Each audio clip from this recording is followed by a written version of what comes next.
बोल बंसी बारे की, श्री द्वारिकाधीश की। पूर्णेन्दु सुंदर मुखादरविंद नेत्रा, कृष्णात् परं किमपि तत्त्वमहं न जाने। नारायणं नमस्कृत्य नरं चैव नरोत्तमं,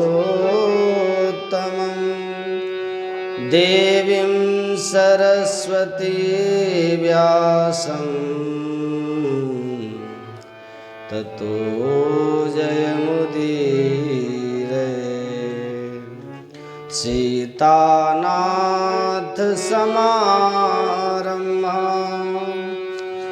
श्रीरामानन्दार्य मध्यमाम्, अस्मदाचार्यपर्यन्तां वन्दे गुरुपरम्पराम्। नारायणं नमस्कृत्य नरं चैव नरोत्तमं, देवीं सरस्वती व्यासं ततो जयमुदीरये। गौरांगं रसमयं नित्यं रसाचार्यं रसोत्सुकं, श्रीरामहर्षन् देवाख्यं सद्गुरुं प्रणमाम्यहम्। सीताराम हनुमान सीताराम हनुमान, सीताराम हनुमान सीताराम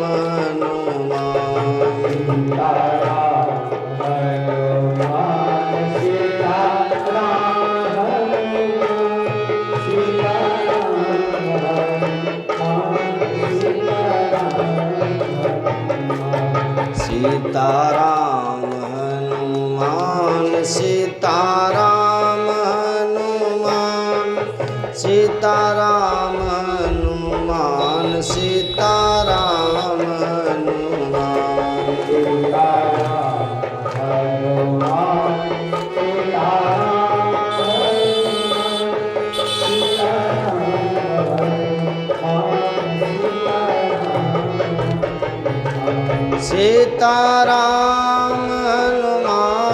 सीताराम हनुमान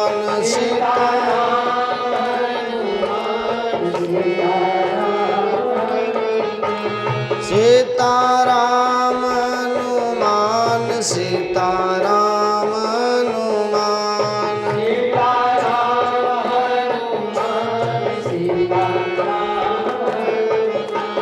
सीताराम हनुमान सीताराम हनुमान, सीताराम हनुमान सीताराम हनुमान, सीताराम हनुमान सीताराम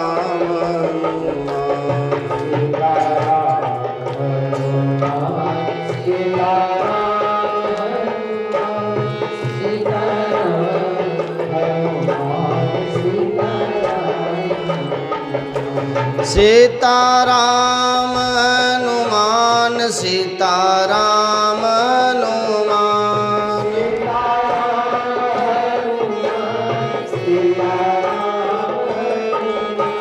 सीताराम हनुमान सीताराम हनुमान,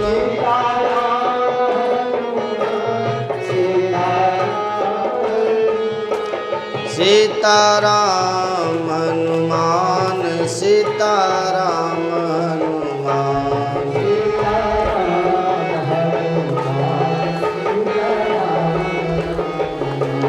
सीताराम हनुमान सीताराम हनुमान सीताराम हनुमान सीताराम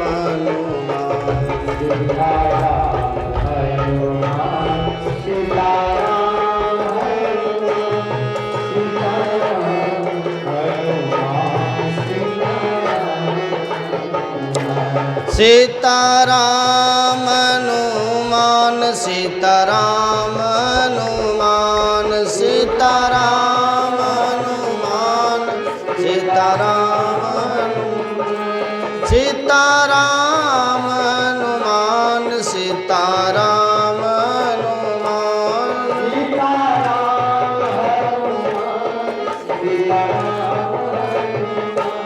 सीताराम हनुमान सीताराम हनुमान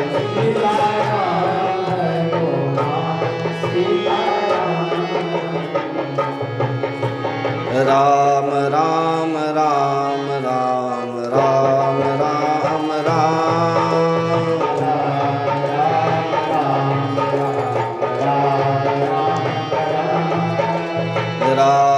राम राम राम राम राम राम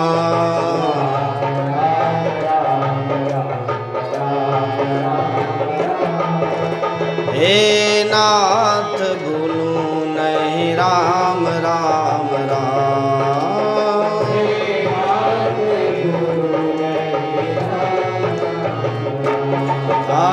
हे नाथ भूलूं नहीं राम राम राम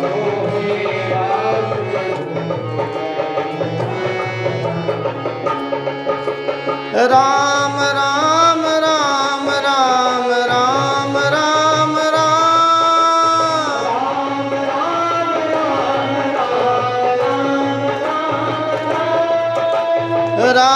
राम राम राम राम राम राम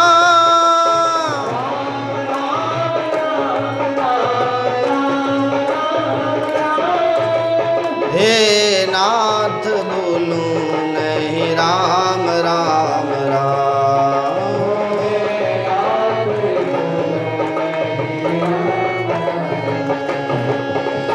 राम राम राम राम राम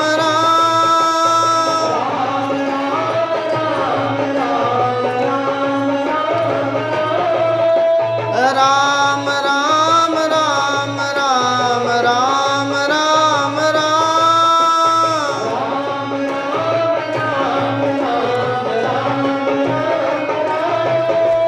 हे नाथ बोलूं नहीं राम राम राम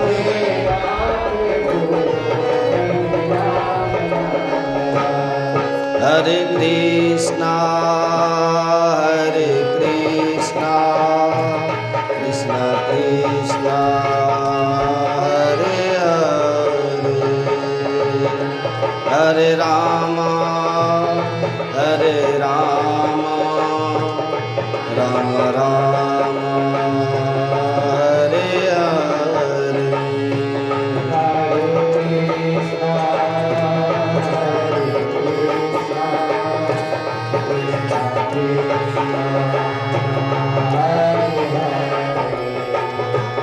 हरे हरे राम राम राम हरे हरे हरे कृष्णा कृष्ण कृष्ण हरे हरे हरि बोल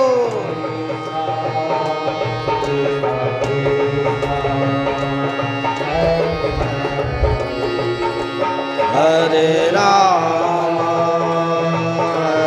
राम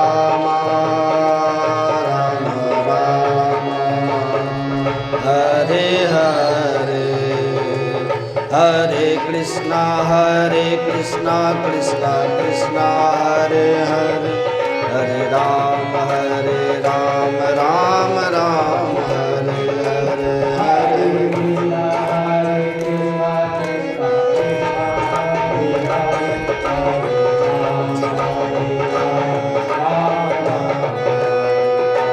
हरे कृष्णा कृष्णा कृष्णा हरे राम राम राम हरे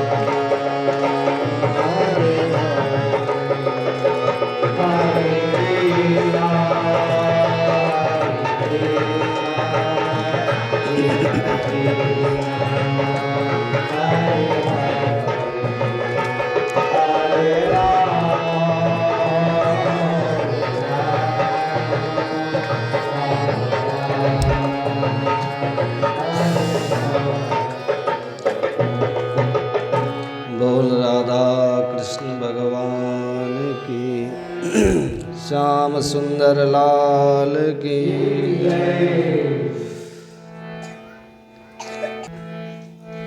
परमाराध सदगुरु महाराज के श्री चरणों में बारंबार नमन। मंचासीन मेरी पूज्य माता श्री के श्री चरणों में नमन। उपस्थित सत्संग प्रेमी महानुभावों, पूजनीय माताओं एवं भक्तिमती बहनों बहनों, हम सब ने भगवान द्वारकाधीश के विवाह का पावन प्रसंग श्रवण किया। रुक्मिणी जी साक्षात महालक्ष्मी है और लक्ष्मी जी हमेशा से नारायण की थी, नारायण की है, नारायण की रहेगी। कभी कभी भ्रमवश हम लोग अपने आप को लक्ष्मीपति समझने लगते हैं, तो फिर हमारी दशा शिशुपाल जैसी हो जाती है। जब हम लक्ष्मीपति बनने का प्रयास करते हैं तो भगवान लक्ष्मी का पानी ग्रहण करके हरण करके ले जाती है। तो लक्ष्मी का नारायण हरण करे उससे पहले आप ही नारायण के साथ लक्ष्मी का वरण कर दीजिए। ये उनकी हैं, उनकी ही रहेंगी। आप अपने आप को लक्ष्मी पुत्र मान सकते हो, लक्ष्मी पति मत समझिए। लक्ष्मी पति तो नारायण ही रहेंगे।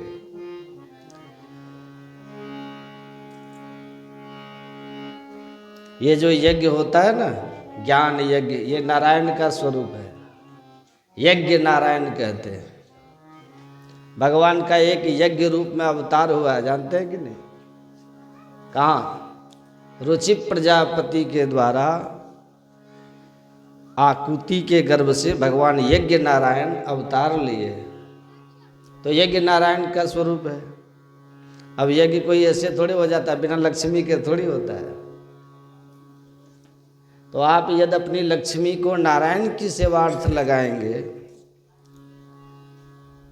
तो नारायण की सेवा में लक्ष्मी का वरण आप करेंगे। जब आप पहले ही नारायण को लक्ष्मी समर्पित कर रहे हो तो फिर नारायण को हरण करने की जरूरत ही नहीं पड़ेगी। अन्यथा किसी न किसी बहाने से भगवान रुक्मिणी की तरह हमारी लक्ष्मी का भी हरण कर सकते हैं। सुखदेव जी कहते, राजन भगवान के अन्य और भी विवाह हुए, उनको भी ध्यान से सुन लीजिए।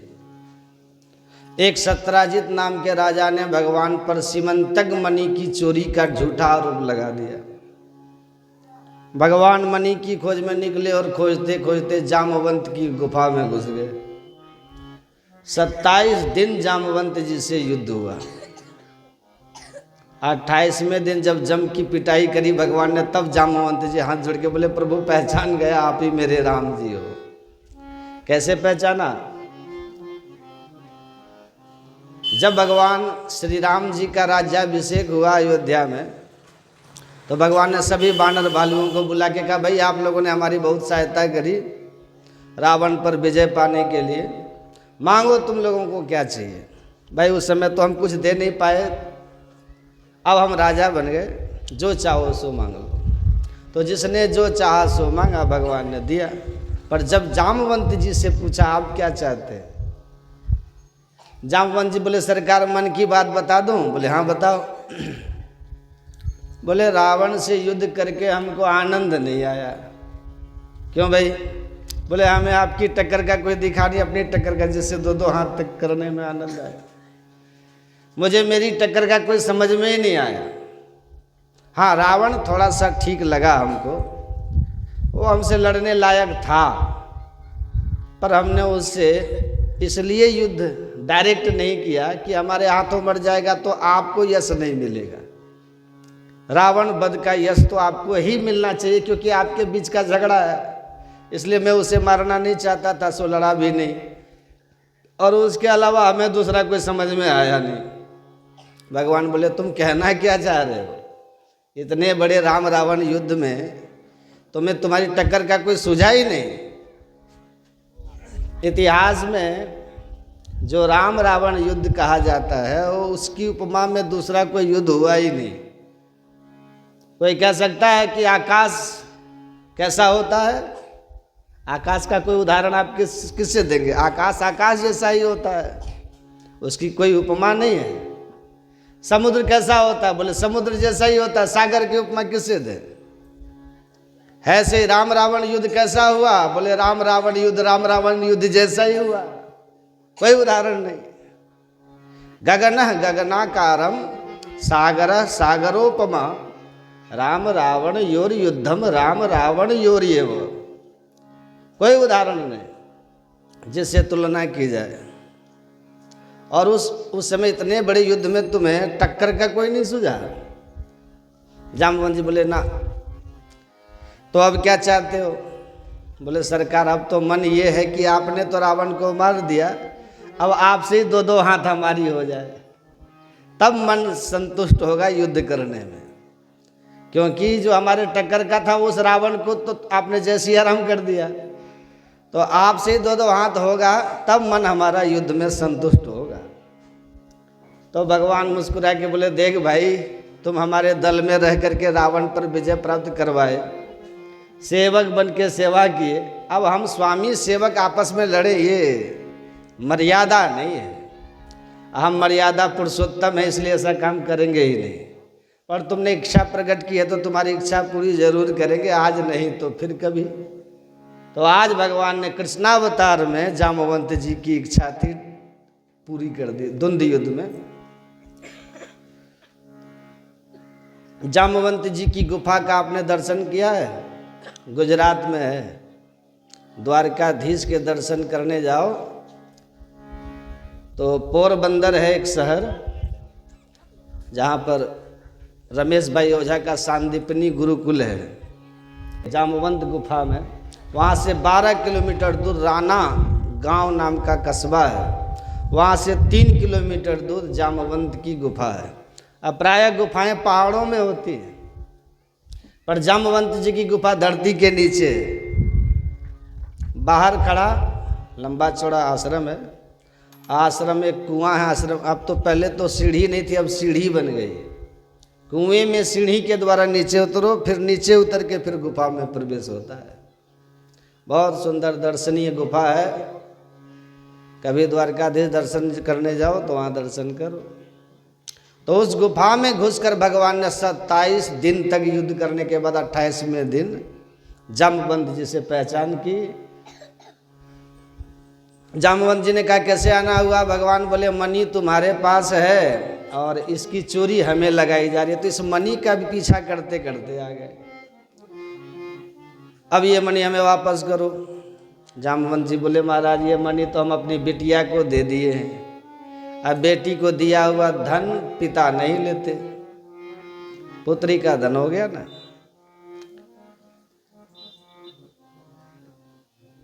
सो भगवान बोले देखो कुछ भी हो जाए मणि तो हम लेके ही जाएंगे, यहाँ से खाली हाथ तो नहीं लौटेंगे, क्योंकि हमारा कलंक कभी तभी मिटेगा।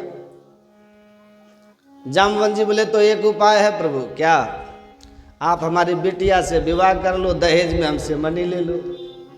भगवान बोले जैसी आपकी मर्जी। फिर क्या था, जंगल में मंगल हुआ और धूमधाम से भगवान ने जामवती से विवाह किया और मणि को साथ में लेके द्वारका वापस आकर के सत्यराजित को लौटा दिए और बोले संभालो अपनी मणि, तुम हमें चोरी लगा रहे थे, अब ये रही मणि और साथ में लाए प्रमाण पत्र, पूछो इससे। सत्य जब उजागर हुआ तो सत्यराजित बहुत शर्मिंदा हुआ। सभी ने सत्यराजित को खूब गालियां दी कि तूने प्रभु पर चोरी लगाई। तो एक दिन भगवान के चरणों में आकर के दुखी होकर बोला, सरकार मुझे बचा लो, नहीं गाली खा खा के मर जाऊंगा। सब गाली दे रहे। भगवान बोले तो हम क्या कर सकते हैं? बोले प्रभु सबका मुंह बंद करने की चाबी है मेरे पास। क्या है? मेरी एक बिटिया है, नाम है सत्यभामा। आप यदि उससे विवाह कर लेंगे तो मैं आपका ससुर बन जाऊंगा, फिर मुझे कोई गाली नहीं देने वाला। भगवान बोले जैसी आपकी मर्जी। सत्यराजित ने तुरंत अपनी बेटी सत्यभामा ब्याह दी, मणि भी भगवान को सौंप दी। भगवान बोले सुनो, मणि अपने पास ही रखो, विवाह हम कर लेंगे, पर मणि से जो 8 भार सोना निकलता वो आप हमारे घर भेजते रहा करो। तो इस प्रकार इस मणि प्रसंग में ये 2 विवाह और हो गए। जरा गिनते जाइएगा कितना विवाह हुआ। पहला रुक्मणी जी से, दूसरा जामवती जी से, तीसरा सत्यभामा जी से। और एक बार द्वारका से दिल्ली घूमने आए तो अर्जुन के साथ जमुना पार घूमते चले गए तो कन्या को तपस्या करते देखा। पूछा कि आप कौन हैं? बोले महाराज मैं सविता की दुहिता हूँ, नाम मेरा कालिंदी है। द्वारकानाथ भगवान श्री हरि को पति बनाने के लिए तप कर रही हूँ। अर्जुन ने परिचय प्रभु से कराया, भगवान ने पानी ग्रहण कर लिया। ये हुआ चौथा विवाह। और एक बिंद और अरविंद नाम के 2 भाई की बहन थी, नाम था मित्रविंदा, जो उज्जैन की राजकुमारी थी, मध्य प्रदेश। राजकुमारी को समझाया उनके भाइयों ने कि यदि तुम्हारा विवाह दुर्योधन से हो जाए तो हमारा हस्तिनापुर से नाता जुड़ जाएगा, तुम्हारी शक्ति बहुत बढ़ जाएगी। तो बहन जी ने भी कह दिया ठीक है। परंतु जब स्वयंवर सभा हुई, बरमाला लेके निकली मित्रविंदा, तो जो दुर्योधन से पहले द्वारकाधीश पर दृष्टि चली गई। जो भगवान के दिव्य आभा प्रभा को देखा तो सारी विचारधारा बदल गई। अब बरमाला द्वारकाधीश को ही पहना दी।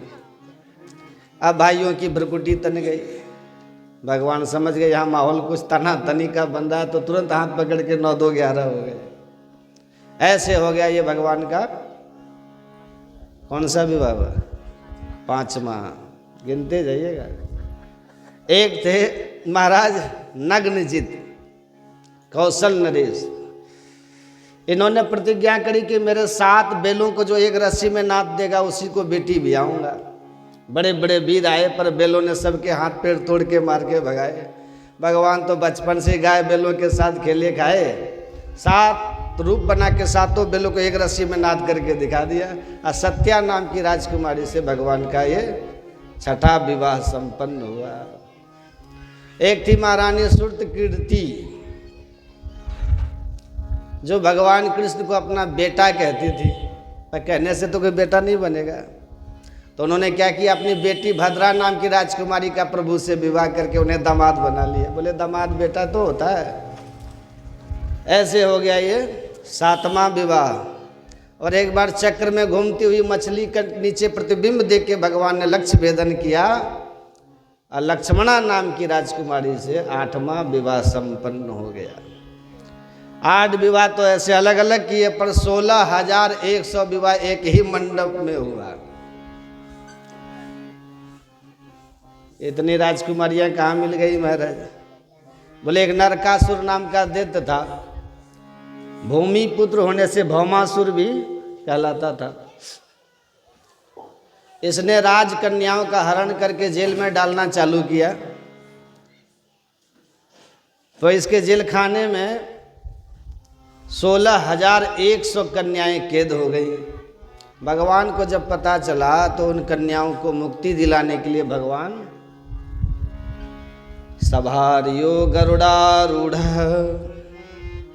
प्राज्ञो ज्योतिष्पुरम ययो सत्यभामा जी को अपने साथ में लेकर के गरुड़ारूढ़ प्राग ज्योतिषपुर में पहुंच गए। नगर में प्रवेश करते ही मूर नाम के दैत्य ने हमला किया भगवान पर, जिसके 5 सिर थे।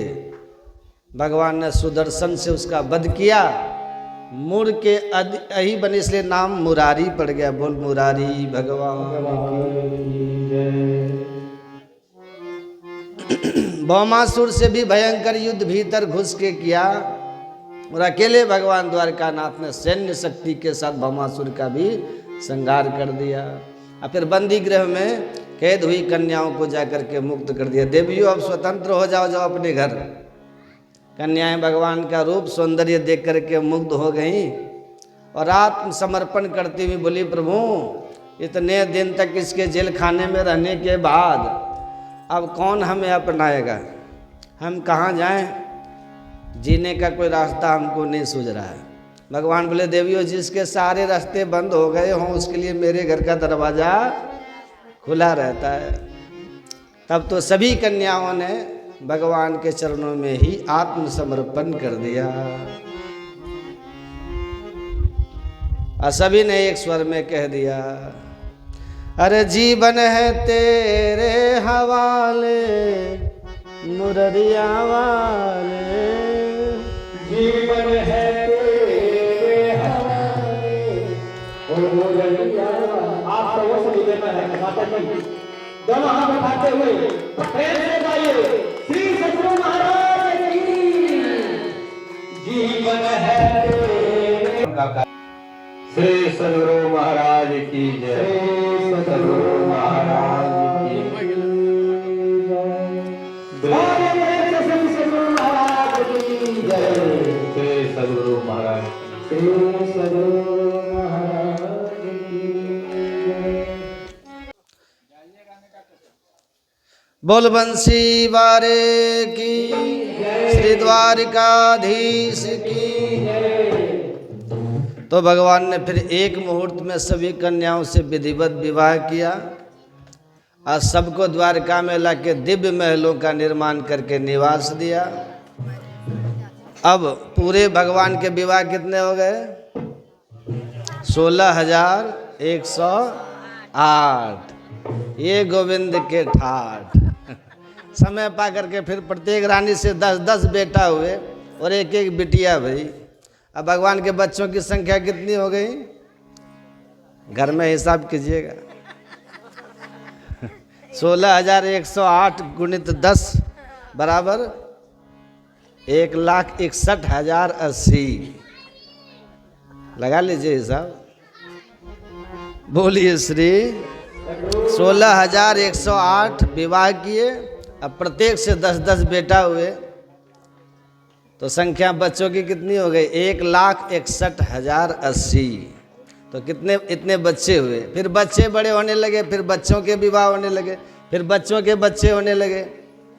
और एक दिन वो आया कि भगवान के अपने परिवार की संख्या हो गई 56 करोड़। 56 करोड़ की संख्या का भगवान का अपना निजी परिवार था। रिश्तेदार नहीं, केवल अपना निजी परिवार, कुटुंब। किसकी हिम्मत है जो कहते महाराज सब परिवार पधारिएगा?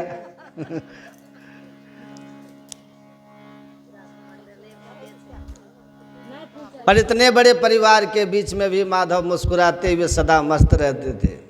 मुंह लटका के सिर पकड़ के भगवान कभी नहीं बैठे, सदा प्रसन्न रहे। आजकल हम लोग कहते हैं जनसंख्या बहुत बढ़ रही है। नारा लगा दिया हम 2 और हमारे 2। आजकल इसमें भी संशोधन कर दिया, बोले इन 2 भी ज़्यादा है, हम 2 हमारा 1 ही बहुत है। हैं? अब आगे की पीढ़ी की समस्या तो ये होगा कि नई पीढ़ी के नवयुवक को विवाह करना ही पसंद नहीं करेंगे। उन्हें विवाह की आवश्यकता ही नहीं है। अब कदाचित जो विवाह कर रहे हैं उन्हें बच्चों की जरूरत नहीं है। ये स्थिति प्रायः हिंदुओं की अधिक है। और इसी देश में कुछ लोग कह रहे हैं हम 5 हमारे 25 हैं। संख्या में कोई कमी नहीं रखना चाहते हो, पर हम लोग विवाह ही नहीं कर रहे हैं तो बच्चे की जरूरत नहीं। यही सिलसिला कुछ दिन तक और चलता रहा तो वो समय दूर नहीं जब हम अपने देश में ही अल्पसंख्यक हो जाएंगे।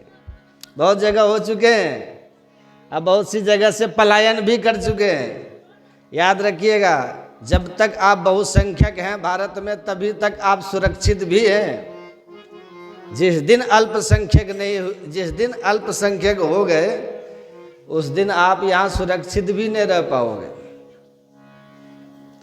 आज वर्तमान की स्थिति ऐसी है कि कोई भी, चाहे हनुमत जयंती की शोभा यात्रा हो, चाहे विवाह पंचमी की, कब कहाँ से पत्थर बरसने लग जाए कोई भरोसा नहीं है। बाकी प्राय भारतवर्ष में यह स्थिति बहुत क्षेत्रों में बन चुकी है। इसलिए समय रहते हुए ये समय का जो वातावरण चल रहा है, जो असंभव कार्य संभव होते चले जा रहे हैं भगवान की कृपा से, तो जल्दी से जल्दी इस विषय में भी कोई निर्णय हो, क्योंकि बहुत से निर्णय हो भी चुके हैं और उस समय सुधार भी चल रहा है। पर इस विषय में पूरी तरह सावधान रहने की हम सभी को परम आवश्यकता है, अन्यथा हम अपने धर्म का भी निश्चिंत होकर के पालन करने में असमर्थ हो जाएंगे। परंतु भगवान इतने बड़े परिवार में एकदम मस्त मुस्कुराते हुए मस्त रहते। आज जैसे भगवान के विवाह हुए वैसे उनके बच्चों के भी हुए। एक दिन बच्चों ने प्रभु से कहा, प्रभु कभी हमें घुमाने फिराने ले जाया करो। भगवान बोले आज ही चलो। तो बच्चों के साथ घूमने निकले। एक सुंदर उपवन था, बगीचा, ठंडी ठंडी हवा चल रही थी, बड़ा सुंदर वातावरण लगा। तो भगवान एक वृक्ष की छांव में विश्राम करने लगे। अब बोले बच्चों अब तुम लोग यहाँ खेलो, बढ़िया जगह है। तो बच्चे अपने गेंद खेलने लगे। खेलते खेलते बच्चों की गेंद एक कुएं में गिरी। दौड़ करके देखा तो कुएं में बड़ा विशाल काय गिरगिट। भाग के आए, प्रभु इतना बड़ा गिरगिट तो कभी नहीं देखा। भगवान ने उस गिरगिट को बाहर निकलवाया। अब प्रभु का स्पर्श पाते ही गिरगिट का शरीर छूट गया और उसमें से एक दिव्य महापुरुष प्रकट हो गए। उसने प्रभु को प्रणाम करके कहा, भगवान ने पूछा को भव, आप अपना परिचय दीजिए, आप कौन है। तो परिचय दिया, नगो नाम नरेंद्रोहम इक्ष्वाकुतनय प्रभु दाने स्वाख्यायमानेषु यदि ते करणम स्मृशम यदि ते करणम स्पृशम। कहा महाराज इस संसार में कौन है जो मेरा नाम न जाने। आपके भी कान में मेरा नाम कभी न कभी अवश्य गया होगा। भगवान बोले अच्छा कैसा, ऐसा तुमने क्या किया भाई, किस मामले में तुम्हारा नाम था, विख्यात थे या कुख्यात थे। नाम तो सभी, ऐसे तो कुख्यात लोगों का भी बड़ा नाम होता है। तुम किस मामले में जाने जाते हो। एक बात बताएं, व्यक्ति के बात करने के ढंग से उसकी मानसिकता समझ में आ जाती है। कुछ लोग के शब्द ही इतने अहंकार में डूबे होते, अरे महाराज मुझे कौन नहीं जानता, यहाँ से वहाँ तक मेरा ही जूता पूजता है महाराज। एक ढंग से बात करेंगे कि शब्द शब्द में अहंकार टपकता है। तो भगवान से कहता है महाराज दानियों में आप कहीं भी चर्चा करके देखिए, सबसे पहला मेरा नाम आपके कान में आएगा। दाने स्वाख्याय मानेसु यदि ते कर्णमस्पृशम। भगवान बोले अच्छा क्या दान किया भाई। बोले गौ दान किया महाराज। कितनी गाय दान किया है। तो हंसने लगा। ये प्रश्न तो आप ऐसे पूछ रहे महाराज जैसे बरसात के समय कोई पूछे बताओ कितनी बूंदें टपकी, बताओ आकाश में कितने तारे हैं, बताओ धरती में कितने धूल कण हैं। इन प्रश्नों का कोई जवाब दे सकता है क्या। ऐसे ही मेरी गायों की गिनती का कोई जवाब नहीं। यावत्य शक्ता भूमिर यावत्यो द्वितारका यावत्यो वर्षधाराश्च तावती रददास्मगा। अर्थात असंख्य। भगवान बोले तो बूढ़ी ठहरी गईयन को दान किए होएगो। आजकल लोग करते हैं गाय का दूध पिएंगे, दुहेंगे और उसके बाद छोड़ देंगे। कहा जब कऊ मतलब कि ना रह जाएगी तो चलो महाराज जी के आश्रम में दान कर दी जाए। ऐसी गायों का दान किया है क्या? बोले नहीं नहीं ऐसा नहीं किया मैंने। तो कैसी गायों का दान किया? बोले पयस्वनी तरुणी शील रूप गुणों कपन्ना कपिला धेन श्रृंगी। पयस्विनी दूध देने वाली गायों का ही दान किया है। बुढ़ापे में अंतिम बार दूध दे रही हो सो बात नहीं, तरुणी पहली बार भी आई, लात मारती हो, सींग मारती हो, मरखनी हो इसलिए दान कर दी, वो भी बात नहीं। शील रूप एकदम सुशील गायों का दान किया। अजर्सी वर्षी गायों का दान नहीं किया हूं मैं। गुणोपन्ना कपिला वेद लक्षणा विशुद्ध पवित्र शुद्ध गाय का दान किया हूं। अहेम श्रृंगी सोने से सिंह सजा करके, अरूप खुरा, रूप माने चांदी, पहले चांदी के ही रुपया चलते थे ना, रूप माने चांदी होती है इसलिए रुपया शब्द हुआ। रूप खुरा चांदी से खुर सजाता था। असबत्सा उसके बछड़े बच्चे जो होते वो भी साथ में दान करता था। वाह तब तो बड़ी कोई कमी नजर लगता, तेरा पैसा 2 नंबर का होगा, पाप की कमाई का दान किया होगा तूने।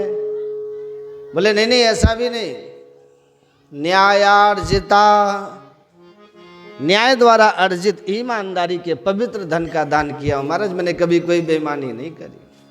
भगवान बोले बड़े गजब की बात है।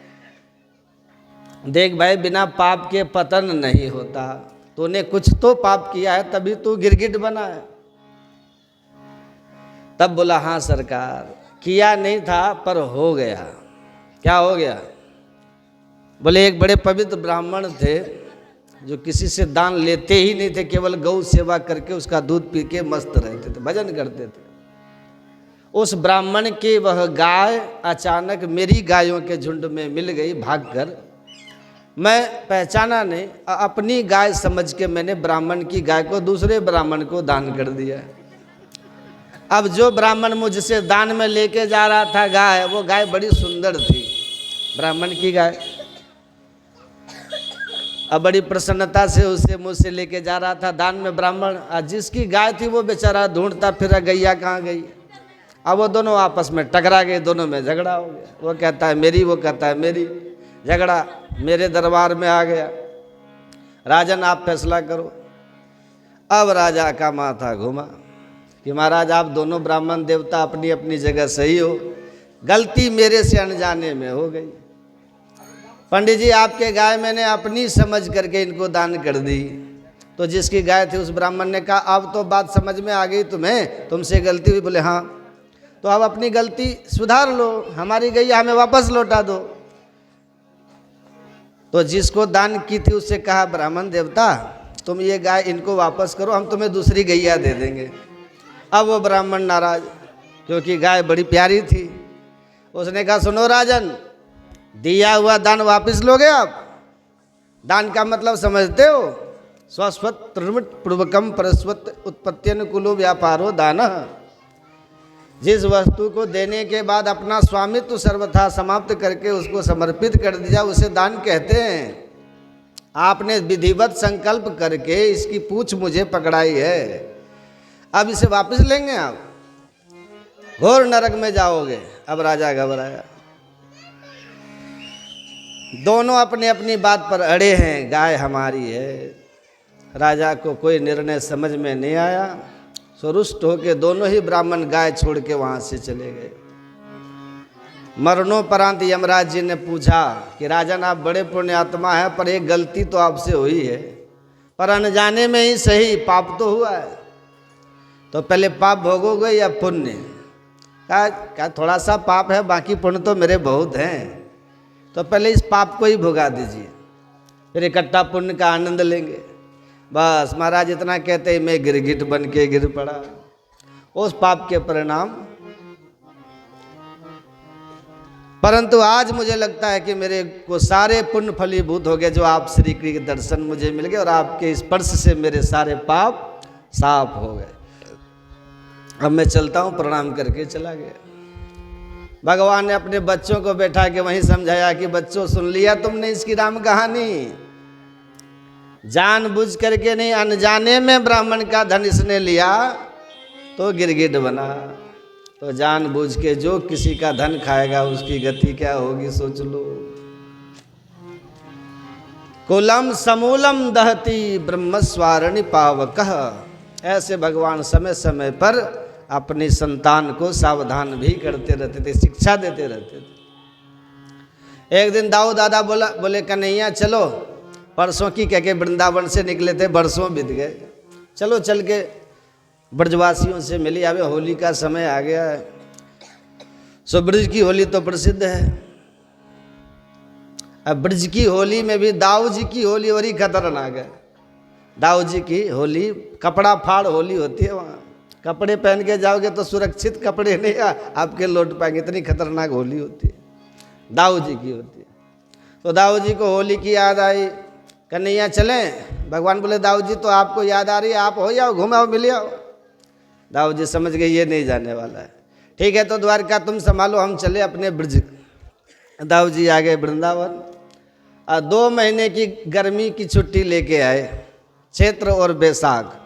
2 मासव तत्र चावासीन मधु माधव में च।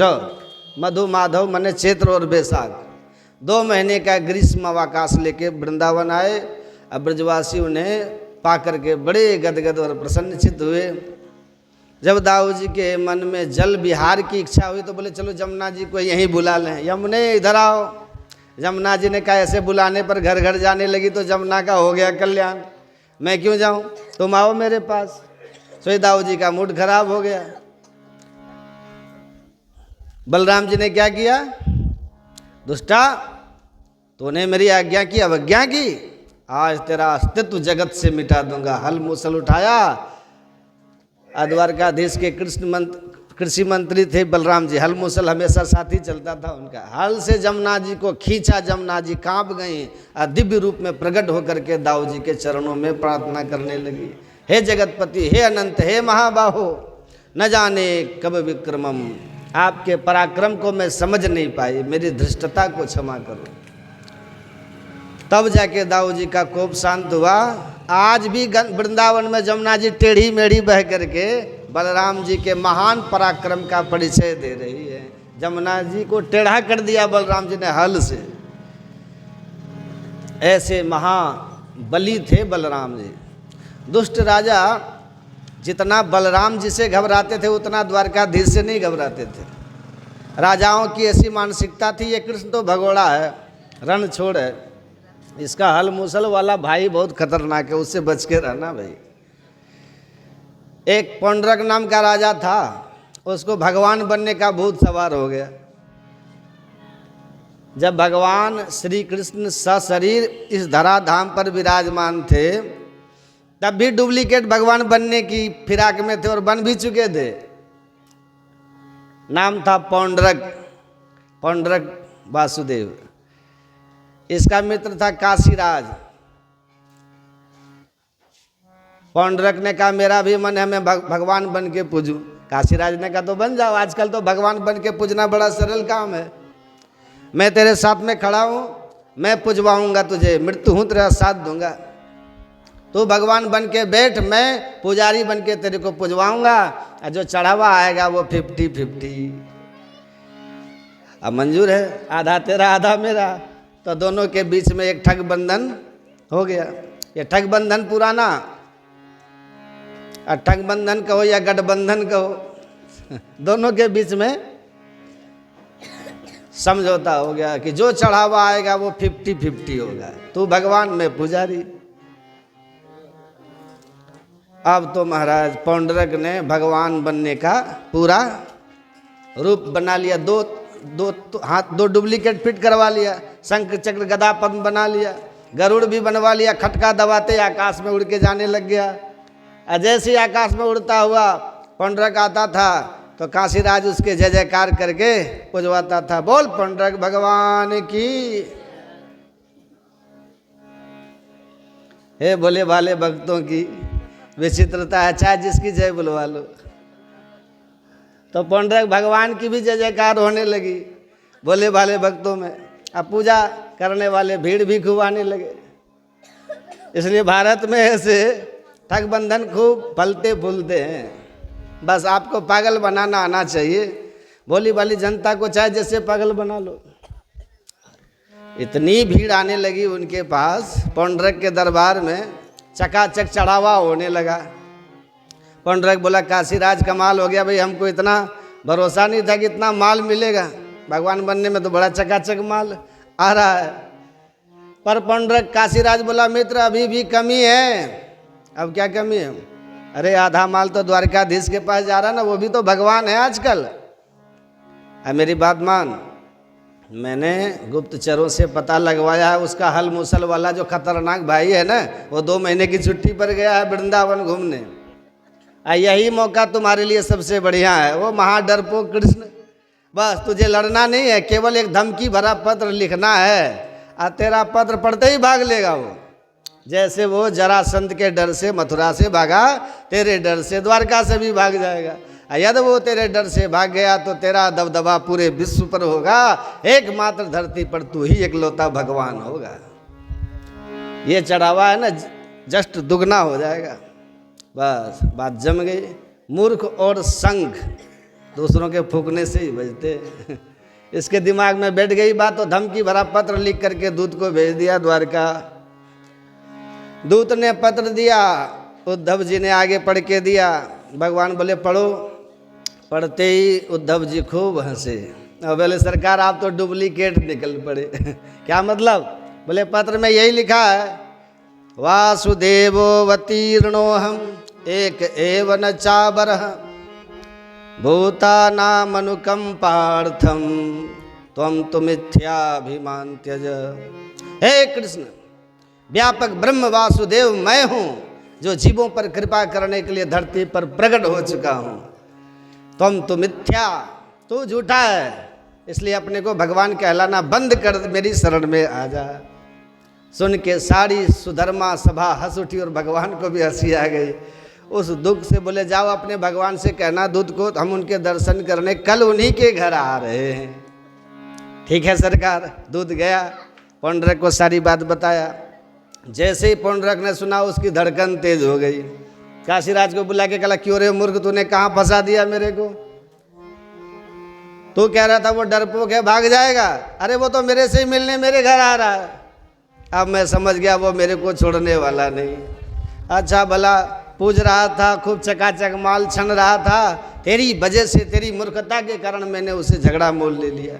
अब मैं नहीं बचूंगा। काशीराज ने कहा मित्र चिंता क्यों करता, मैं खड़ा हूं ना तेरे साथ। भगवान बनना तो थोड़ी बहुत तो रिस्क लेनी पड़ेगी। कहा तुरंत दोनों युद्ध के लिए तैयारी करने लगे। बोल भक्तवत्सल भगवान की।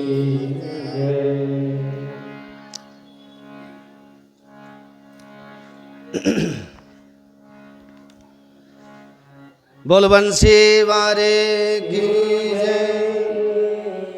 तब दोनों के दूसरे दिन दोनों के बीच भयंकर युद्ध हुआ। भगवान ने पौंडरक का भी वध किया और काशीराज का भी उद्धार कर दिया। इस प्रकार जितने दुष्ट राजा धरती पर थे जहाँ तहाँ भगवान ने चुन चुन के सबका वध करते हुए पृथ्वी का भार उतार दिया। विनाशाय च दुष्कृताम, दुष्टों का विनाश भगवान के अवतार का द्वितीय कारण है। पहला कारण है परित्राणाय साधुनाम। तो 10वें स्कंद के पूर्वार्ध में कथा है परित्राणाय साधुनाम की और उत्तरार्ध में कथा है विनाशाय च दुष्कृताम की। एक बार नारद जी ने पांडवों का निमंत्रण द्वारकाधीश को दिया। भगवान सपरिकर पहुँचे इंद्रप्रस्थ। पांडवों ने कहा हम राजसूय यज्ञ करना चाहते हैं जिसकी स्वीकृति सभी राजाओं ने हमको दी है, पर जरासंध स्वीकृति नहीं दे रहा है। तो भगवान भीम अर्जुन को साथ में लेके गए। ब्राह्मण बन के जरासंध के दरवाजे जाके युद्ध की भिक्षा मांगी। युद्ध में भीमसेन से लड़ना जरासंध ने स्वीकार किया। 27 दिन तक युद्ध चला, द्वंद्व युद्ध जरासंध के साथ भीमसेन का। अंत में प्रभु का संकेत पा करके भीमसेन ने जरासंध को बीच में से चीर करके 2 हिस्सों में फेंक दिया। जरासंध मारा गया। मगध में हाहाकार मचा। भगवान ने जरासंध पुत्र सहदेव को मगध नरेश घोषित किया और उसके जेल खाने में जाकर के 20,800 राजाओं को उसके बंधन से मुक्ति दिलाई। सभी राजाओं ने मिलकर भगवान की स्तुति गाई। कृष्णाय वासुदेवाय हरे परमात्मने प्रणतक्लेशनाशाय गोविंदाय नमो नमः। गोविंदाय नमो नमः। ये भागवत का सबसे प्यारा मंत्र है। जब भी कोई आपत्ति विपत्ति संकट आवे इसी का स्मरण करना चाहिए। हे कृष्ण, हे वासुदेव, हे गोविंद, हे हरि, हे प्रणत जनों का क्लेश हरने वाले प्रभु, आपकी चरणों में बारंबार प्रणाम। देवराहा बाबा सरकार है ना, जो मचान पे रहते थे जमुना तट पर, वो हमेशा इसी का उच्चारण करके सबको सुनाते थे। इसका खूब भजन करो। आज भी उनके मचान जहाँ भी दिखेंगे वहाँ पर ये लिखा हुआ रहता है। अब प्रायः लोग इसको प्रणतः क्लेश विसर्ग लगाते। प्रणतः में विसर्ग नहीं है, प्रणतः क्लेश नाशाय। यहाँ पे प्रणतः नहीं, विसर्ग हो जाएगा। बिना विसर्ग के प्रणतः क्लेश नाशाय। आधा अक्षर आगे है तब प्रथम अक्षर पर जोड़ लगा के बोला जाता है। तो भगवान ने राजाओं को मुक्त किया और सबको राजसूय यज्ञ का आमंत्रण दिया। अब इंद्रप्रस्थ में माने दिल्ली में बहुत विशाल यज्ञ पांडवों ने करवाया। उसमें सब देश के राजा महाराजा संत महंत जगतगुरु सब आए। अब जब यज्ञ प्रारंभ हुआ तो सबसे पहला प्रश्न खड़ा हुआ, प्रथम पूजन किसका किया जाए। एक से एक विभूतियां बैठी है। तो सहदेव ने खड़े होकर कहा, मेरी दृष्टि में तो भगवान द्वारकाधीश से बढ़िया कोई नहीं है।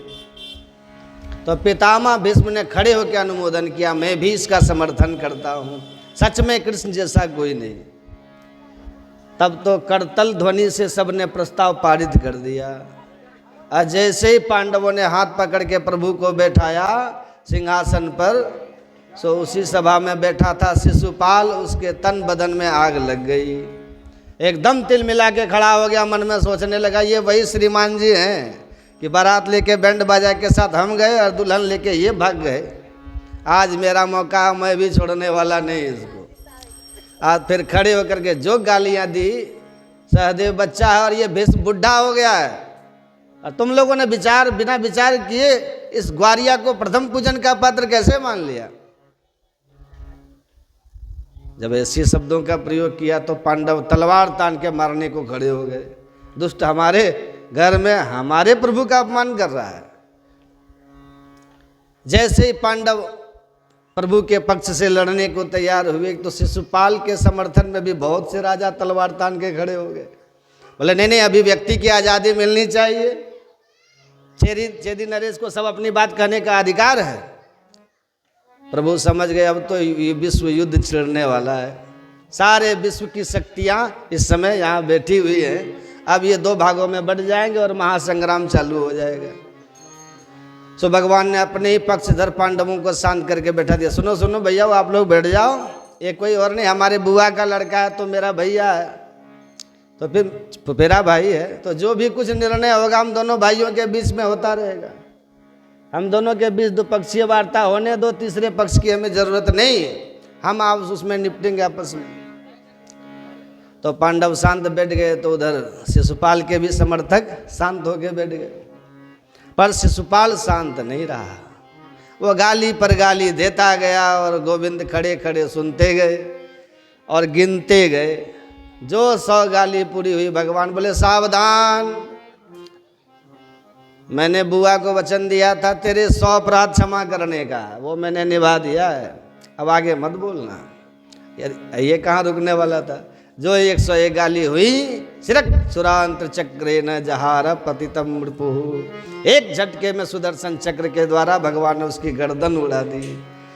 दिव्य तेज उसके शरीर से प्रकट होकर भगवान में समा गया।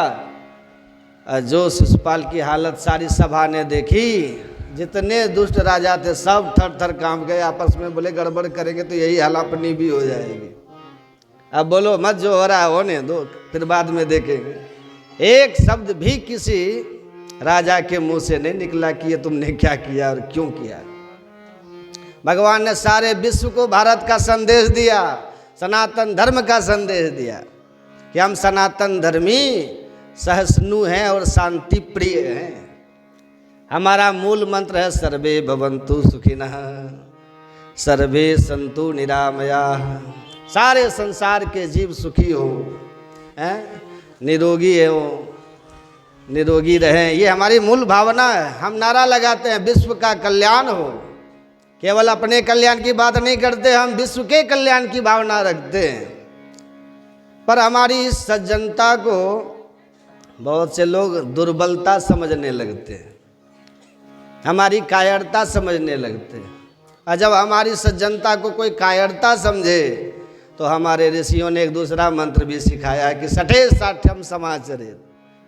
जो जिस भाषा में समझता हो उसको उसी भाषा में समझाओ, ये भी बहुत जरूरी है। हम शांति के कबूतर उड़ाते रहे और पड़ोसी हमारे यहाँ आतंकवादी भेजते रहे, ये सिलसिला बहुत वर्षों तक चला। कई दस्तों हमने ये सिलसिला चलाया कि हम शांति का प्रस्ताव भेजते रहे और वो आतंकवादी भेजते रहे, परंतु ये शांति प्रियता का सूत्र उनको समझ में नहीं आया। अब बदलना पड़ा, सठे साठ्यम समाचरेत। जब ये सूत्र अपना करके हमने ईंट का जवाब पत्थर से देना चालू किया है, घर में घुस करके जब से थप्पड़ मारना चालू किया तब से उसकी हालत खराब कर दी। पूरे विश्व में बेचारा कटोरा लिए मांगता फिर रहा, कोई देने वाला नहीं है, भीख देने वाला भी नहीं रहा। अब उसे अपनी औकात समझ में आ गई, क्योंकि इतने वर्षों से शांति के गीत गा रहे थे, कोई समझ में बात नहीं आ रही थी। अब उनकी भाषा में जब जवाब मिला तो औकात समझ में आ गई। इसलिए हर जगह शांति के गीत अच्छे नहीं लगते। भैंस के सामने बीन बजाने से कोई फायदा नहीं, वो कोई मैयर घराने का संगीत सीख के नहीं गई है जो खुश होकर के दूध दिलाएगी।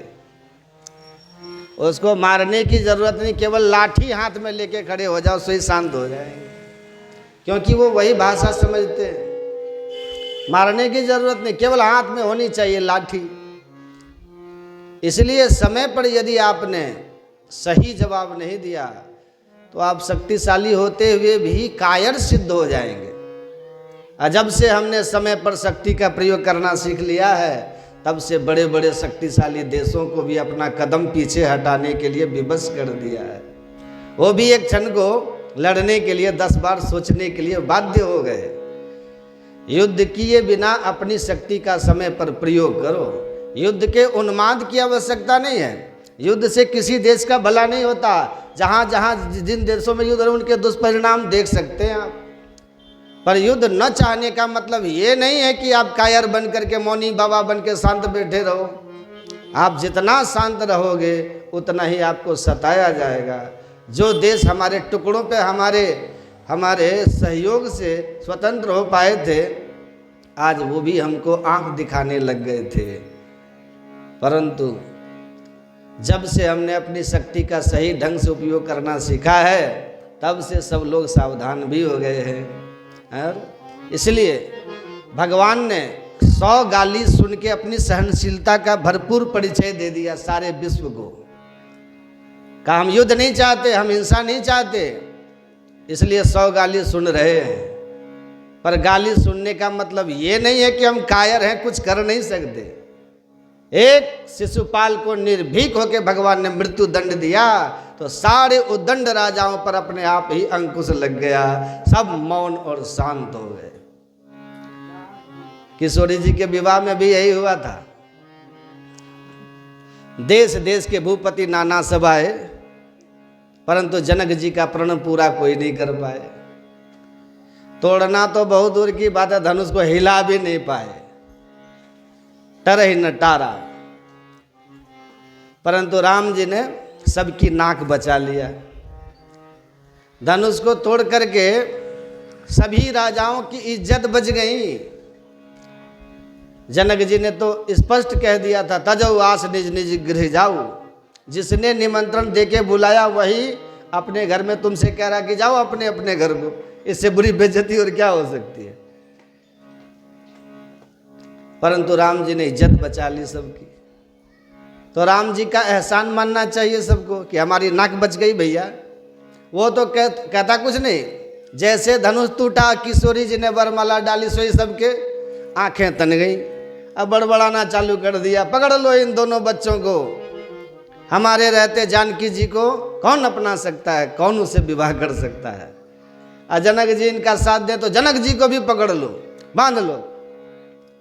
बड़बड़ाना चालू किया तो लक्ष्मण जी का माथा गर्म हो गया।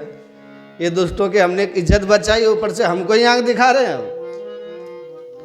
प्रभु से कहा, प्रभु आज्ञा दो तो इनकी बोलती मैं बंद करूं। भगवान मुस्कुरा के बोले, इनको इनकी बोलती बंद करने का मौका कर देते हैं। हम अब गुरु जी के साथ में आए हैं, विवाह के माहौल में क्यों हिंसा करें। मारधार करना ठीक नहीं है। हर जगह मारधार अच्छी थोड़ी लगती है, यहाँ का माहौल अच्छा नहीं है। तो फिर ये बड़बड़ा रहे हैं, प्रभु मुंह में आवे सो बक रहे हैं, क्या करूं। भगवान बोले, उपाय हम कर देते हैं। भगवान ने तुरंत परशुराम जी का स्मरण कर लिया। जो परशुराम बाबा फरसा लेके आए तो जितने बड़बड़ा रहे थे सबके मुंह पर ताला पड़ गया। एक शब्द किसी के मुंह से नहीं निकला। थर थर कांप गए कि हे भगवान अब क्या होगा। परशुराम जी किसी की तरफ यदि दृष्टि भी डाल करके देख लेते, कोई जाना पहचाना सा लग रहा है, उसी को लगता है राजा को जैसे हमारी उम्र हो गई पूरी, अब मैं नहीं बचूंगा, मेरे कोई क्यों घूर रहे हैं। ये हालत थी राजाओं की परशुराम जी को देखकर। पर उन परशुराम जी से जब लक्ष्मण जी ने खूब आनंद लिया, खूब हास्य विनोद किया, खूब चिढ़ाया और अंत में राम जी ने अपना प्रभाव दिखाया, तो परशुराम जी भी जय जयकार करते हुए नमन करते वहाँ से निकल गए। तो जितने दुष्ट राजा थे सबके खुद पसीना छूट गए। ये भैया जिन परशुराम जी से हमारी हालत बिगड़ रही थी, उन परशुराम जी की हालत इन्होंने बिगाड़ दी, तो इनके सामने हमारी क्या औकात है। एक शब्द फिर किसी के मुंह से नहीं निकला, सब राम जी को प्रणाम करके खिसक लिए। राम जी का प्रभाव सबको समझ में आ गया कि ये क्या चीज़ है। राम जी ने युद्ध नहीं किया, एक शब्द भी नहीं कहा। अब बिना युद्ध किए, बिना कुछ कहे, अपने प्रभाव का प्रदर्शन करके सब दुष्ट राजाओं पर अंकुश लगा दिया। यह है राम जी की नीति। नीति प्रीत परमारथ स्वारथ, को न राम समझानद यथारथ। इसलिए युद्ध करना समाधान नहीं है। समाधान वह है कि आप अपनी शक्ति को किस ढंग से प्रभाव में लाओ कि बड़े बड़े शक्तिशाली राजा आपसे लड़ने की सोच भी नहीं पाए, युद्ध की कल्पना न कर पावे। क्षमा सोहती उस भुजंग को जिसके कंठ गरल हो, उसका क्या जो दंतहीन विषहीन विनीत सरल हो। विषधर, विष के जहर जिनके दांत उनके मुंह में हो फिर भी वो किसी को न काटे, तो सर्प की सहनशीलता और सज्जनता समझ में आती है। और जब उसके जहर के दांत ही तोड़ दिए जाए, फिर वो सांप कह के मैंने आजकल काटना छोड़ दिया है, तो अब तो काट के कर भी क्या लेगा। ऐसे सांपों को लोग गले में लटकाए घूमते हैं, उनसे मनोरंजन करते हैं, क्या बिगाड़ेगा किसी को। तो भैया जब जहर के दांत हों तब न काटो, तब आपकी सहनशीलता और शोभा है। उसी प्रकार शक्ति होते हुए भी आप दूसरे को क्षमा करते हो, तब आपकी शक्ति की शोभा है। और शक्तिहीन होने पर तुम कहो कि हमको लड़ाई पसंद नहीं, युद्ध पसंद नहीं, तो तुम बिगाड़ भी क्या लोगे। वो सहिष्णुता नहीं कहलाती, जिसको कायरता कही जाती है। ये सज्जनता नहीं है, ये विवशता है। दोनों में अंतर है। लंका में घुस करके निशाचरों को मार रहे थे बानर भालू, हाहाकार मचा दिया था लंका में बानर सेना में। उसके बाद भी राम जी ने अंगद को भेजा रावण के पास कि एक बार अंतिम बार और समझा दो, शायद बुद्धि सुधर जाए। क्या समझाना है? बोले काज हमार दास हित होई, हमारा काम बन जाए, जानकी हमें प्राप्त हो जाए, और उस बेचारे का भी भला हो ऐसा समझा के आओ। रिपुसन करिए बतक ही सोई। और जब शांति दूत बन करके अंगद जी पहुंचे रावण के दरबार में, तो रावण को लगा ये तो डर गए, मेरा क्या बिगाड़ेंगे, ये कल के बच्चे हैं और नर बानर तो हम राक्षसों के आहार हैं। तो राम जी सशक्त होते हुए भी शांति का सुझाव दे रहे हैं।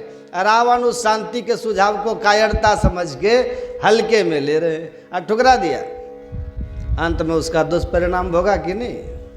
तो सज्जनता की भाषा उसको अच्छी लगती है जो शक्तिशाली हो। शक्तिहीन व्यक्ति यदि सज्जनता की भाषा बोले तो कायरता ही सिद्ध होती है। इसलिए भगवान ने एक शिशुपाल को दंड देकर के सारे भारत के जितने भी विश्व के राजा वो दंड बैठे थे उन सबको अपनी शक्ति का परिचय करा दिया। सब शांत रहे, मौन रहे, एक शब्द भी किसी से मुंह से नहीं निकला और पांडवों का जो यज्ञ था वो सानंद संपन्न हो गया। बोल भक्तवत्सल भगवान हरि अनंत, हरि कथा अनंता, अनंत चरित्र हैं प्रभु के। परंतु अब बोलो परीक्षित तुम क्या सुनना चाहते हो। सुखदेव जी कहते राजन इस प्रकार से भगवान के अद्भुत अनंत चरित्र है, तुम क्या सुनना चाहते हो ये बताओ। सुखदेव जी कहते राजन इस प्रकार से भगवान के अद्भुत अनंत चरित्र है, तुम क्या सुनना चाहते हो ये बताओ। अब ध्यान से सुनिएगा थोड़ा देर। परीक्षित बोले सरकार आपने एक से एक अलौकिक चरित्र सुनाए, पर भगवान का नाम तो दीन बंधु है। भगवान ने कभी दीन को भी बंधु बनाया कि नहीं। ऐसा पावन चरित्र कोई होवे तो सुनाओ। सुखदेव जी को सुदामा जी की याद आ गई, तो सुदामा जी का परिचय देने लगे। सुनिए परीक्षित, एक ऐसा ही प्रसंग तुम्हें सुनाता हूँ। कृष्णस्यासी सखा कश्चित ब्राह्मणो ब्रह्मवीतमः विरक्त इंद्रियार्थेषु प्रशांतात्मा जितेन्द्रियः। श्री सुदामा जी महाराज द्वारकानाथ श्री कृष्ण के मित्र हैं, ब्राह्मण हैं और सिर्फ ब्राह्मण ही नहीं ब्रह्मवित्तमः, ब्रह्मवित्ताओं में भी अग्रणीय हैं। इंद्रियों के विषयों से विरक्त रहने वाले हैं, जीवन की विषम से विषम परिस्थितियों में भी सदा प्रसन्न रहते हैं और परम जितेंद्रिय हैं, इंद्रियों को बस में रखने वाले हैं। पर इनकी जो धर्म पत्नी है वो बेचारी थोड़ी सी दरिद्र है, सुशीला देवी। पत्नी को दरिद्र क्यों कह दिया भाई। पतिदेव डॉक्टर हो तो देवी जी अपने आप ही डॉक्टरनी कहलाने लगती है। पतिदेव पंडित जी हो तो देवी पंडितानी, पतिदेव मास्टर हो तो देवी जी मास्टरनी, पतिदेव डाकिया हो तो अब घर में जाके लगा लीजिएगा ऐसा।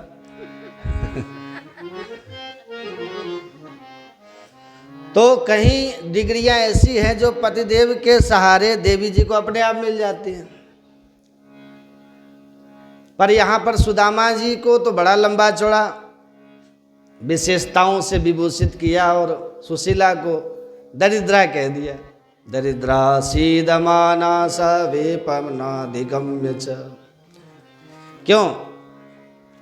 क्योंकि सुखदेव जी की दृष्टि में दरिद्र वह है जो अपने जीवन में असंतुष्ट रहता है, जिसकी तृष्णा बढ़ी हो वही दरिद्र है।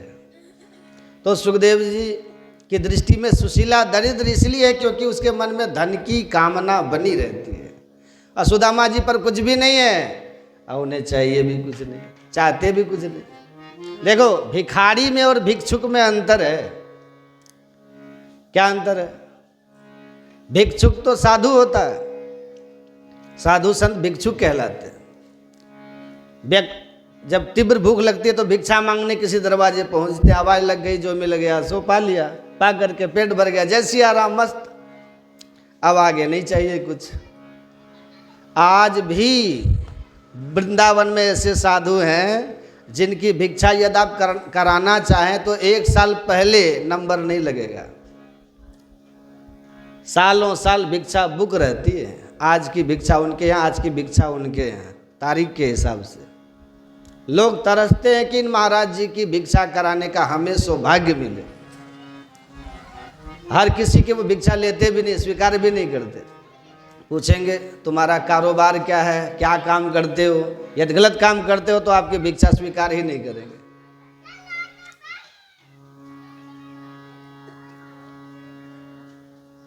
वो भिक्षुक होता है जो केवल पेट भरने के लिए प्रसाद पाया। अब भिखारी कौन? भिक्षुक के पास भी कुछ नहीं होता, अब पर वो चाहता भी कुछ नहीं। अब भिखारी वह है जिसके पास है तो कुछ नहीं, पर चाहता बहुत कुछ है।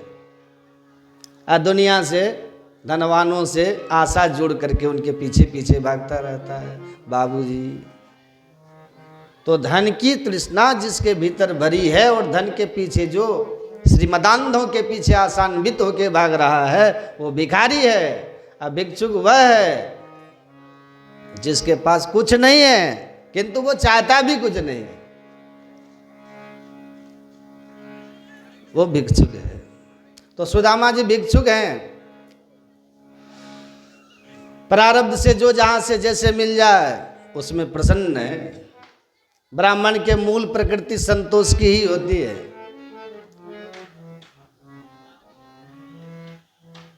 परिणाम ये हुआ कि प्रभु समझ गए ये तो कुछ मांगने वाला है नहीं, तो साधु बन के पहुंच गए। भिक्षाम देहि। सुदामा जी तो भजन में बैठे थे। सुशीला ने कहा महाराज मेरे घर में सूतक लग गया है, मैं कुछ दे नहीं पाऊंगी। अच्छा, काय का सूतक लग गया? बोले वृद्धि सूतक है, बच्चा हुआ है। बच्चा हुआ है तुम्हें? बोले हाँ। ओ तब कब हुआ? क्या नाम रखा? बोले महाराज उसका नाम तो है दारिद्र देव। दारिद्र देव पैदा हुए हमारे घर में। भाई जब से पैदा हुए ऐसा जबरदस्त सूतक लग गया कि लेना देना सब बंद हो गया है। सूतक में लेन देन खत्म हो जाता है।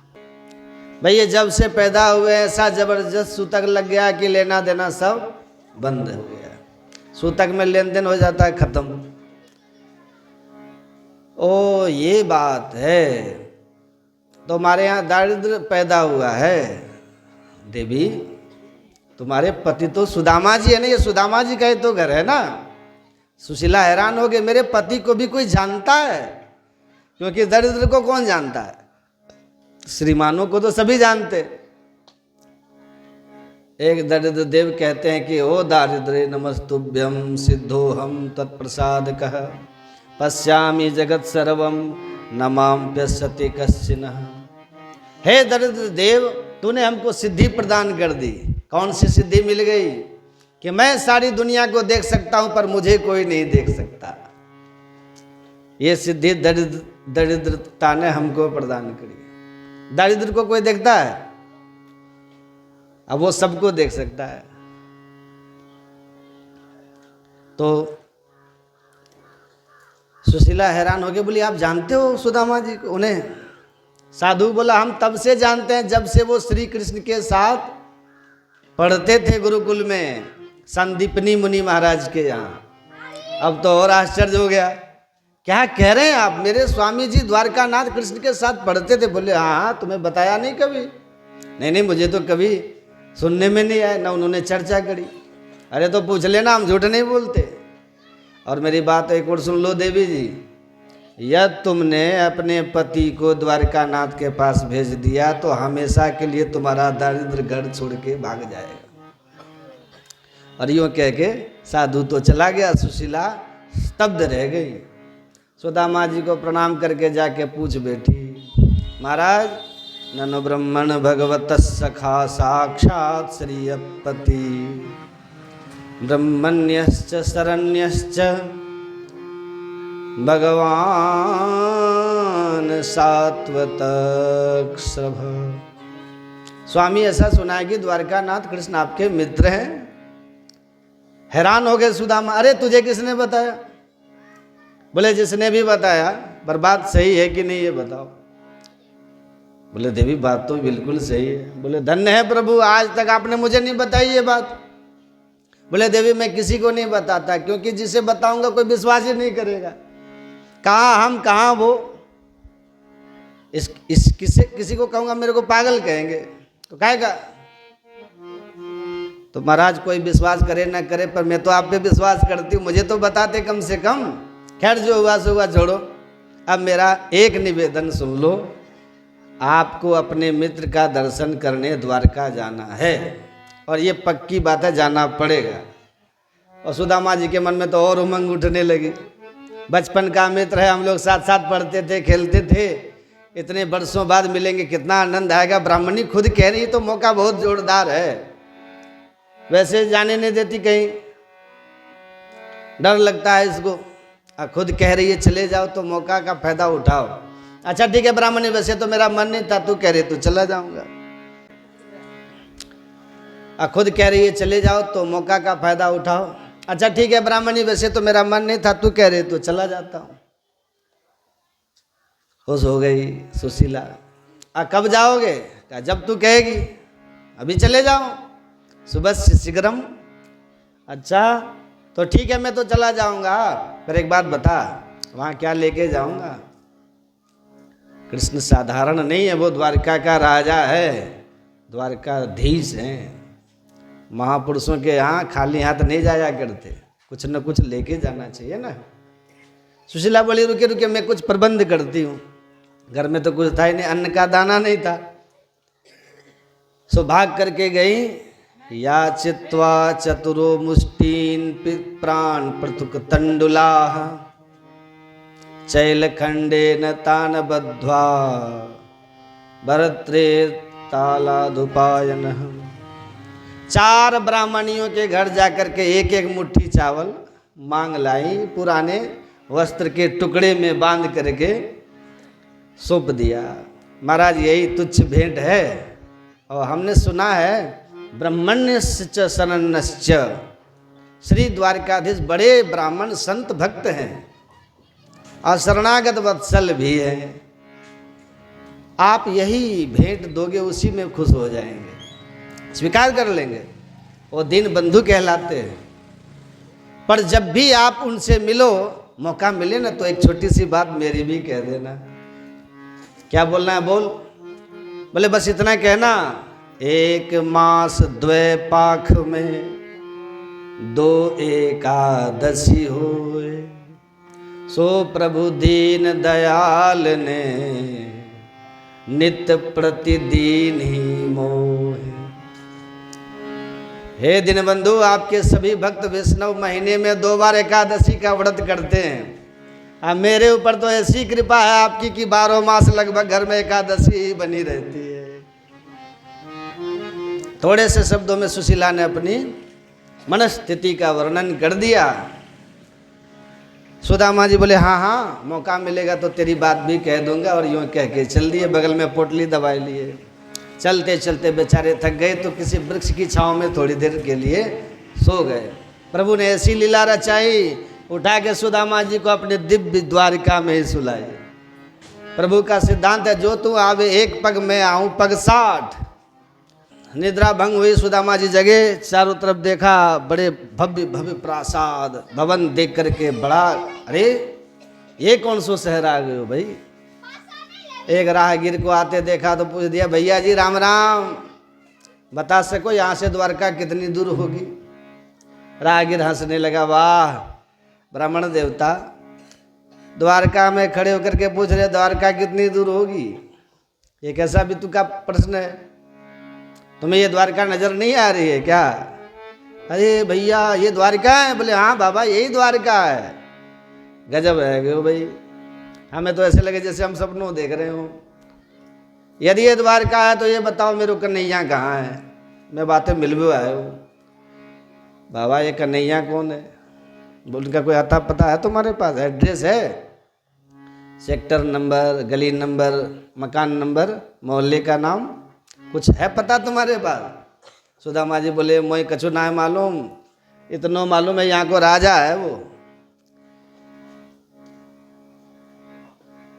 मेरे बचपन को मित्र है तो बड़े प्यार से मैं कन्हैया कन्हैया कहूँ, वैसे नाम तो वाको कृष्णचंद्र है पूरो।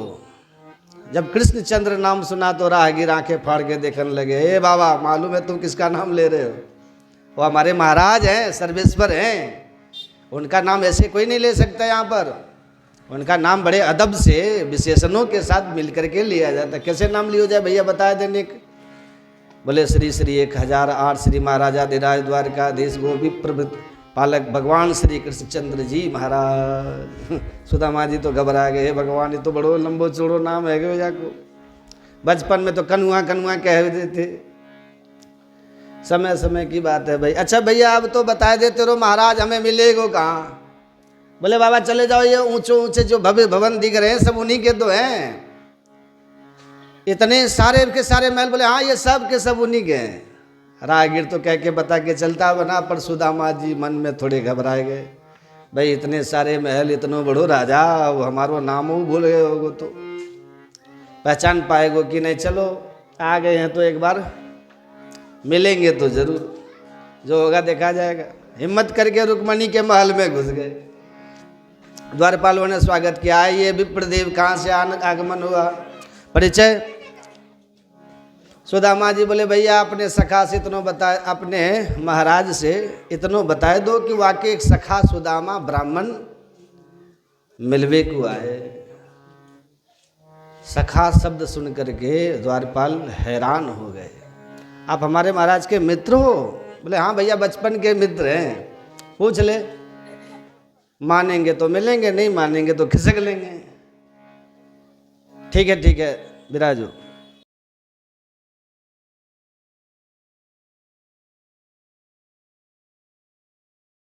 ठीक है विराजो महाराज। द्वारपाल जानते हैं कि भगवान की लीला बड़ी विचित्र है, एक से एक विचित्र महापुरुष आए दिन पधारते रहते हैं। चलो पूछने में क्या हानि है। बैठाए, भीतर गए, प्रभु के चरणों में प्रणाम करके बोले सरकार, दरबार की सेवा करते इस द्वारपाल को बहुत वर्ष बीत गए, पर जो विभूति आज दरवाजे पर खड़ी है ऐसी विभूति पूर्व में कभी देखने को नहीं मिली। ऐसा कौन है भाई? बोले सरकार, सबसे बड़ा आश्चर्य तो ये आपको अपना मित्र बता रहे हैं। वही कोई ब्राह्मण है, वेशभूषा भी बड़ी विचित्र है। शीस पगा न झगा तन में, प्रभु जाने को आहे बसे के ही ग्राम। धोती फटी सिलटी दुपटी, और पाय उपानह की नहीं श्यामा। द्वार खड़ो द्विज दुर्बल देख, रयो चक सो वसुधा विरामा। पूछत दीन दयाल को धाम, बतावत आपनो नाम सुदाम। जो सुदामा नाम प्रभु के कान में पड़ा, सिंहासन से कूद करके इतने वेग से भगवान द्वारकानाथ दौड़े कि द्वारपाल सहित सारी सभा हैरान परेशान होगी कि ये क्या हुआ। अरे महाराज के दरबार में तो एक से एक महान विभूतियाँ आए दिन आते रहती हैं, पर आज तक सरकार को ऐसे अगुवानी के लिए दौड़ते कभी नहीं देखा। हमेशा हमको आदेश देते जाओ उन्हें आकर के सादर के साथ ले आओ। इसका मतलब कोई बहुत बड़ी महान विभूति आज आने वाली है दरबार में। सारी सभा उठ के स्वागत के सावधान हो गई, न जाने कौन आने वाला है। सबके मन में कौतुक है, हैरानी है, आश्चर्य है। अब भगवान ऐसे भाग रहे हैं, पादुका पहनना भूल गए, पीताम्बर कंधे से गिर गया, शरीर की सुध नहीं। और उधर दरवाजे के साथ जोड़ी पार प्रथम द्वार पर सुदामा जी मन में खड़े खड़े घबरा रहे हैं। न जाने नाम याद होएगो कि नहीं, पहचान पाएगो कि नहीं पहचान पाए तो क्या होगा। अनेक संकल्प विकल्प उनके भीतर चल रहे हैं। अब भागते भागते जो सुदामा जी पर दूर से द्वारकानाथ की दृष्टि पड़ी, वेग से दौड़ करके भाग करके सुदामा जी को दोनों भुजाओं से उठा करके अपने हृदय से लगा लिया। बोल दो बंधु भगवान की। दोनों मित्र एक दूसरे के कंठ लग करके इतने आनंद विभोर हो गए कि दोनों का ही कंठ अवरुद्ध हो गया, दोनों के नेत्र सजल हो गए, दोनों का शरीर रोमांचित है। कोई किसी से कुछ बोल भी नहीं सका। और हाथ पकड़ के बड़े आदर के साथ भगवान सुदामा जी को भवन के भीतर ले गए। सभा में जब प्रवेश किया सारी सभा स्तब्ध रह गई, क्योंकि जिस ढंग से प्रभु दौड़े थे उस ढंग से अनेक प्रकार की कल्पना हो रही थी कि आने वाली विभूति कैसी महान होगी, पर आने वाली विभूति ऐसी होगी ये किसी ने सपने में भी नहीं सोचा था। पैरों में जूते चप्पल नहीं, तन पे ठीक से कपड़े नहीं, सिर पर पगड़ी नहीं। और आश्चर्य तो तब हुआ जब हाथ पकड़ के भगवान ने अपने निज सिंहासन पर सुदामा जी को विराजमान किया और स्वयं सुदामा जी के चरणों में बैठ गए। रुक्मणी आश्चर्य बड़ी आंखों से देख रही है, ये अवधूत कौन है जिसे अपने पद पर बैठा दिया प्रभु ने। भगवान ने तुरंत रुक्मणी जी मन स्थिति को समझा, आंखों से इशारा किया, शीघ्र जाओ देवी, इस महापुरुष के चरण धोने के लिए जल लेकर आओ। अब रुक्मणी भागी भवन में, मन में सोच गई वो न हो ये विभूति कोई बहुत ही बड़ी है, क्योंकि दास दासियों को जो आदेश दिया जाता है दरबार में, पट्ट महिषी को आदेश दिया है, इसका मतलब ये साधारण कोई महापुरुष नहीं है। रुक्मणी स्वयं भागी जल लाने। अब भगवान बैठ गए चरणों में, पीताम्बर उठा लिया और चरणों में लगी सुदामा जी की जो धूल थी उस पीताम्बर से धीरे धीरे धूल झाड़ने लगे। चरणों की धूल झाड़ते झाड़ते भगवान का हाथ सुदामा जी के तलवे पर गया, तलवा सहलाने लगे। हाथ में कुछ चुभा तो ध्यान से देखा, एक नहीं अनेक कांटे चुभे हुए हैं, जो चुभ करके पैरों में टूट गए। सुदामा जी को होश ही नहीं है। भगवान एक एक करके कांटा निकालने लगे तो कांटे के साथ रक्त भी निकल पड़ता है। ऐसे रक्त रंजित सुदामा जी के चरणों की हालत देखकर भगवान द्वारकाधीश इतने द्रवित हुए कि जब तक रुक्मणी भीतर से जल लाती तब तक गोविंद के दोनों युगल नयनों से निरंतर जल की धारा प्रवाहित होने लगी। गंगा यमुना की धारा इतनी बही कि सुदामा जी के दोनों चरण उस नेत्र जल से ही सर्वथा प्रक्षालित हो गए। ऐसे बिहाल बिवाइन सो पग कंटक जाल गे पुनि जोए, हाय महा दुख पायो सखा, तुम आए ते न किते दिन खोए। देख सुदामा की दीन दशा, करुणा करके करुणा निधि रोए, हाय पानी परात को हाथ छुओ नहीं, नैनन के जल सो पग धोए। प्रीतो विमुंचयन बिंदु नेत्राभ्याम मुस्करीक्षण। सुखदेव जी कहते अविरल जलधारा नैनों से बही, चरण धुल गए। रुक्मणी जल लेके पहुंची तो ये दृश्य देख करके अवाक रह गई। मन में सोचने लगी, कल्पना करने लगी, किम अनेन कृतम पुण्यम अवधूतेन प्रेक्षुणः, श्रियादीन लोकेस्मिन् गर्हिते नाधते चयः। अनेन अवधूतेन किम पुण्यम, इस अवधूत ब्राह्मण ने कौन सा पुण्य किया होगा जो इतना बड़ा सौभाग्य प्रभु इसे प्रदान कर रहे हैं। भगवान ने चरणों तक रुक्मणी को दिया और कहा, देवी इस पवित्र जल से मेरे पूरे आंगन को पावन कर दो। और सबसे पहले चरणामृत लेके भगवान ने अपने सिर पे उसका सिंचन किया। अग्रहित सिरसा राजन भगवान लोक पावन, जिनका नामस्मरण करने से, जिनका ध्यान करते ही जीव के समस्त अमंगल अशुभ समाप्त हो जाते हैं। परीक्षित वे भगवान स्वयं सुदामा जी का चरणों तक सिंचन करके कहते आज मैं पवित्र हो गया। भगवान का सबसे पहले पूजन में स्मरण किया जाता है। स्मरण कराते समय ब्राह्मण मंत्र पढ़ते हैं ना, अपवित्रा पवित्रो वा सर्वावस्थांगतोऽपि वा यस्मरे पुंडरीकाक्षं सबाह्यान्यंतर शुचि। यस स्मरे, एक बार भगवान का जिसने स्मरण कर लिया वो इतना कितना भी अपवित्र हो या कितना भी पवित्र हो, सब बाह्याभ्यंतर शुचि, बाह्य और अभ्यंतर, बाहर और भीतर दोनों प्रकार से वह जीव तत्क्षण पावन हो जाता है। किस क्षण?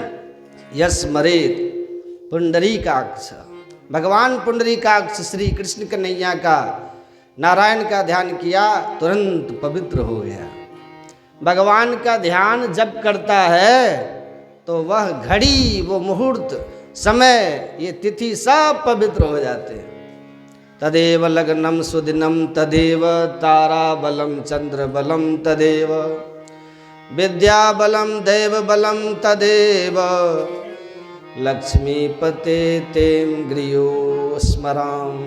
भगवान लक्ष्मीपति नारायण के युगल युगल चरण कमलों का ध्यान करते ही तिथि बार सब मंगल हो जाता है।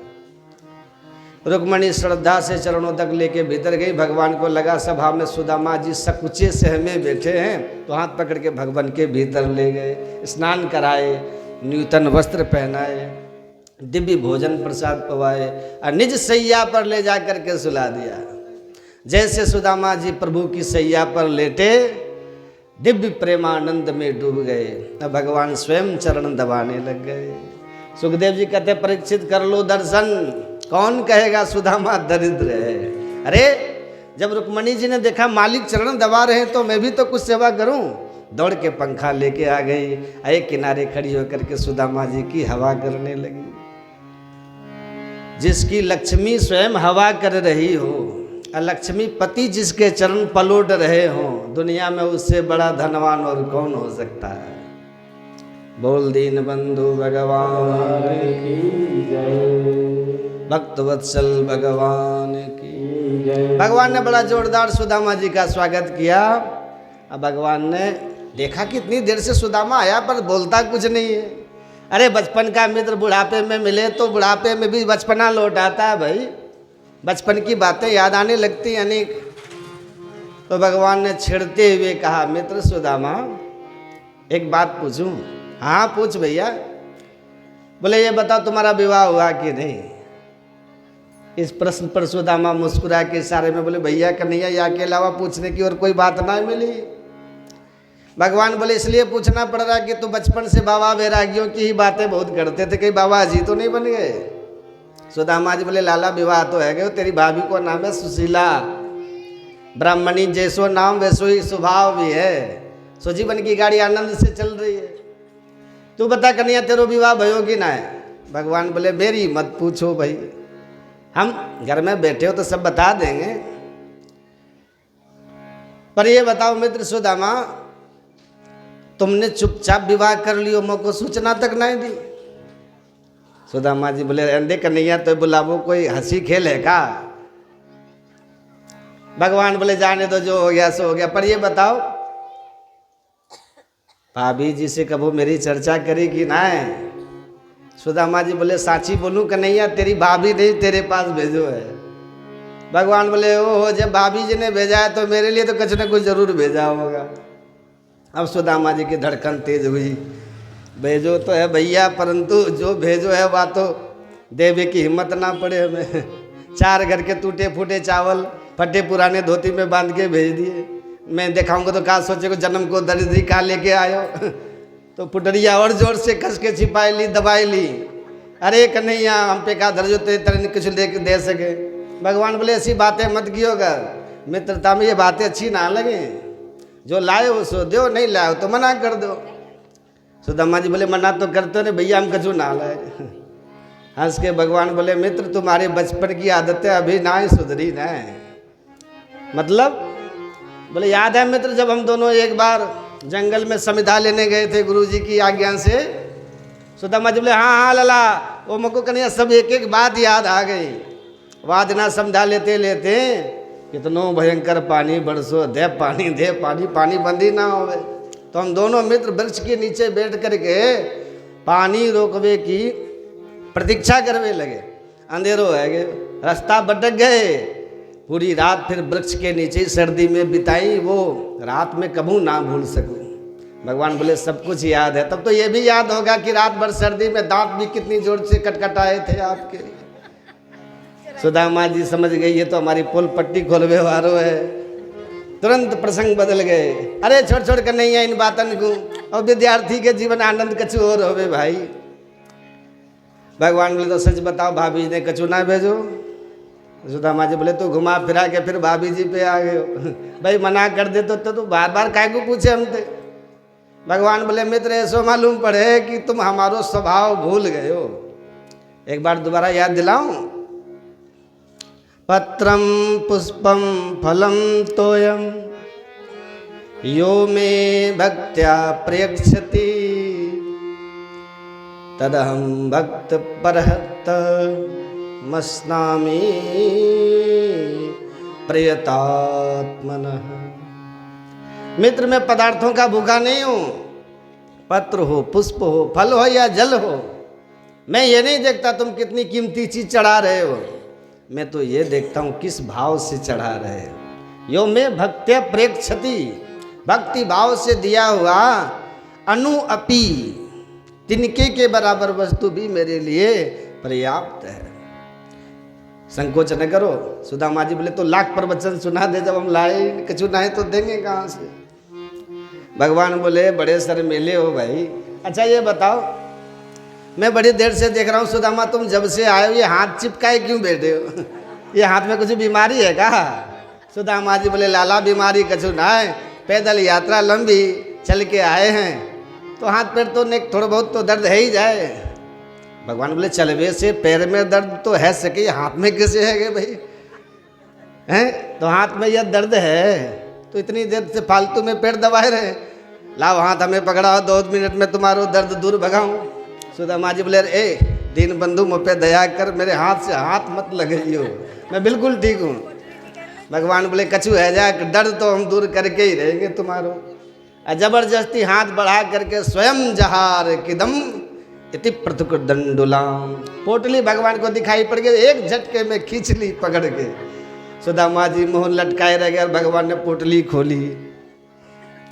इति मुष्टिम शक्र जगद्वा द्वितीयां जगदो माददे तावत् श्रीन जग्रे हस्तम तत्परा परिमेष्ठिनः। एक मुट्ठी चावल निकाल के मुख में डाल दिए। अब मन में ही मन सुदामा जी एक लोक की संपत्ति का दान प्रभु ने कर दिया। दूसरी मुट्ठी चावल हाथ में लेते ही रुक्मणी जी ने हाथ पकड़ लिया और इशारा किया सरकार सब कुछ देख के क्या स्वयं सुदामा बनने का विचार है? परिवार बहुत बड़ा है, सोच समझ के दो महाराज। अथवा इसलिए हाथ पकड़ लिया भावुकता में पा रहे हो सरकार कच्चे चावल है, बाद में पेट खराब न हो जाए आपके। अथवा इसलिए हाथ पकड़ लिया कि प्रभु ये दिव्य संत का प्रकाश है, परिवार में कम से कम सबको 2-2 दाने तो मिल जाएंगे, अकेले अकेले पा जाओगे। भगवान बोले ठीक है तो रुक्मणी ये प्रसाद तुम सबको बांटो परिवार में। श्रद्धा से रुक्मणी तो लेके चली गई भीतर और भगवान बोले मित्र बता नहीं सकता क्या स्वाद आया भाभी जी के भेजे हुए इस प्रसाद में, इतनी देर से छुपाए बैठे थे। अच्छा ये बताओ भाभी जी ने यदि मेरे लिए भेजा था तो मेरे लिए कुछ तो कहा होगा। अरे हाँ कन्हैया तूने याद दिला दी, तेरी भाभी ने एक बात कही है, सुना दिया। 1 मास 2 पाख में 2 एकादशी होए, सो प्रभु दीन दयाल ने नित प्रतिदिन मोह।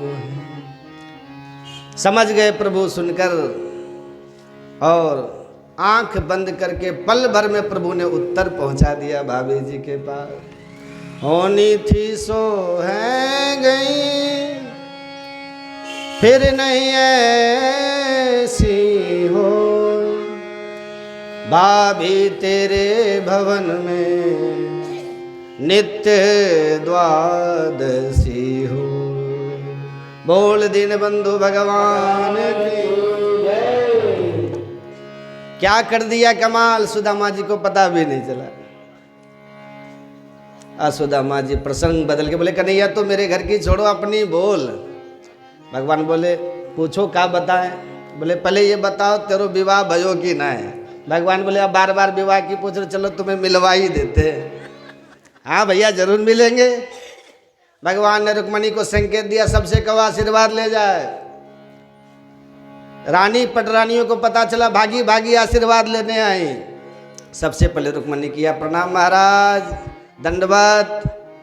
सुदामा जी बोले कन्हैया परिचय तो करा दे, ये है कौन।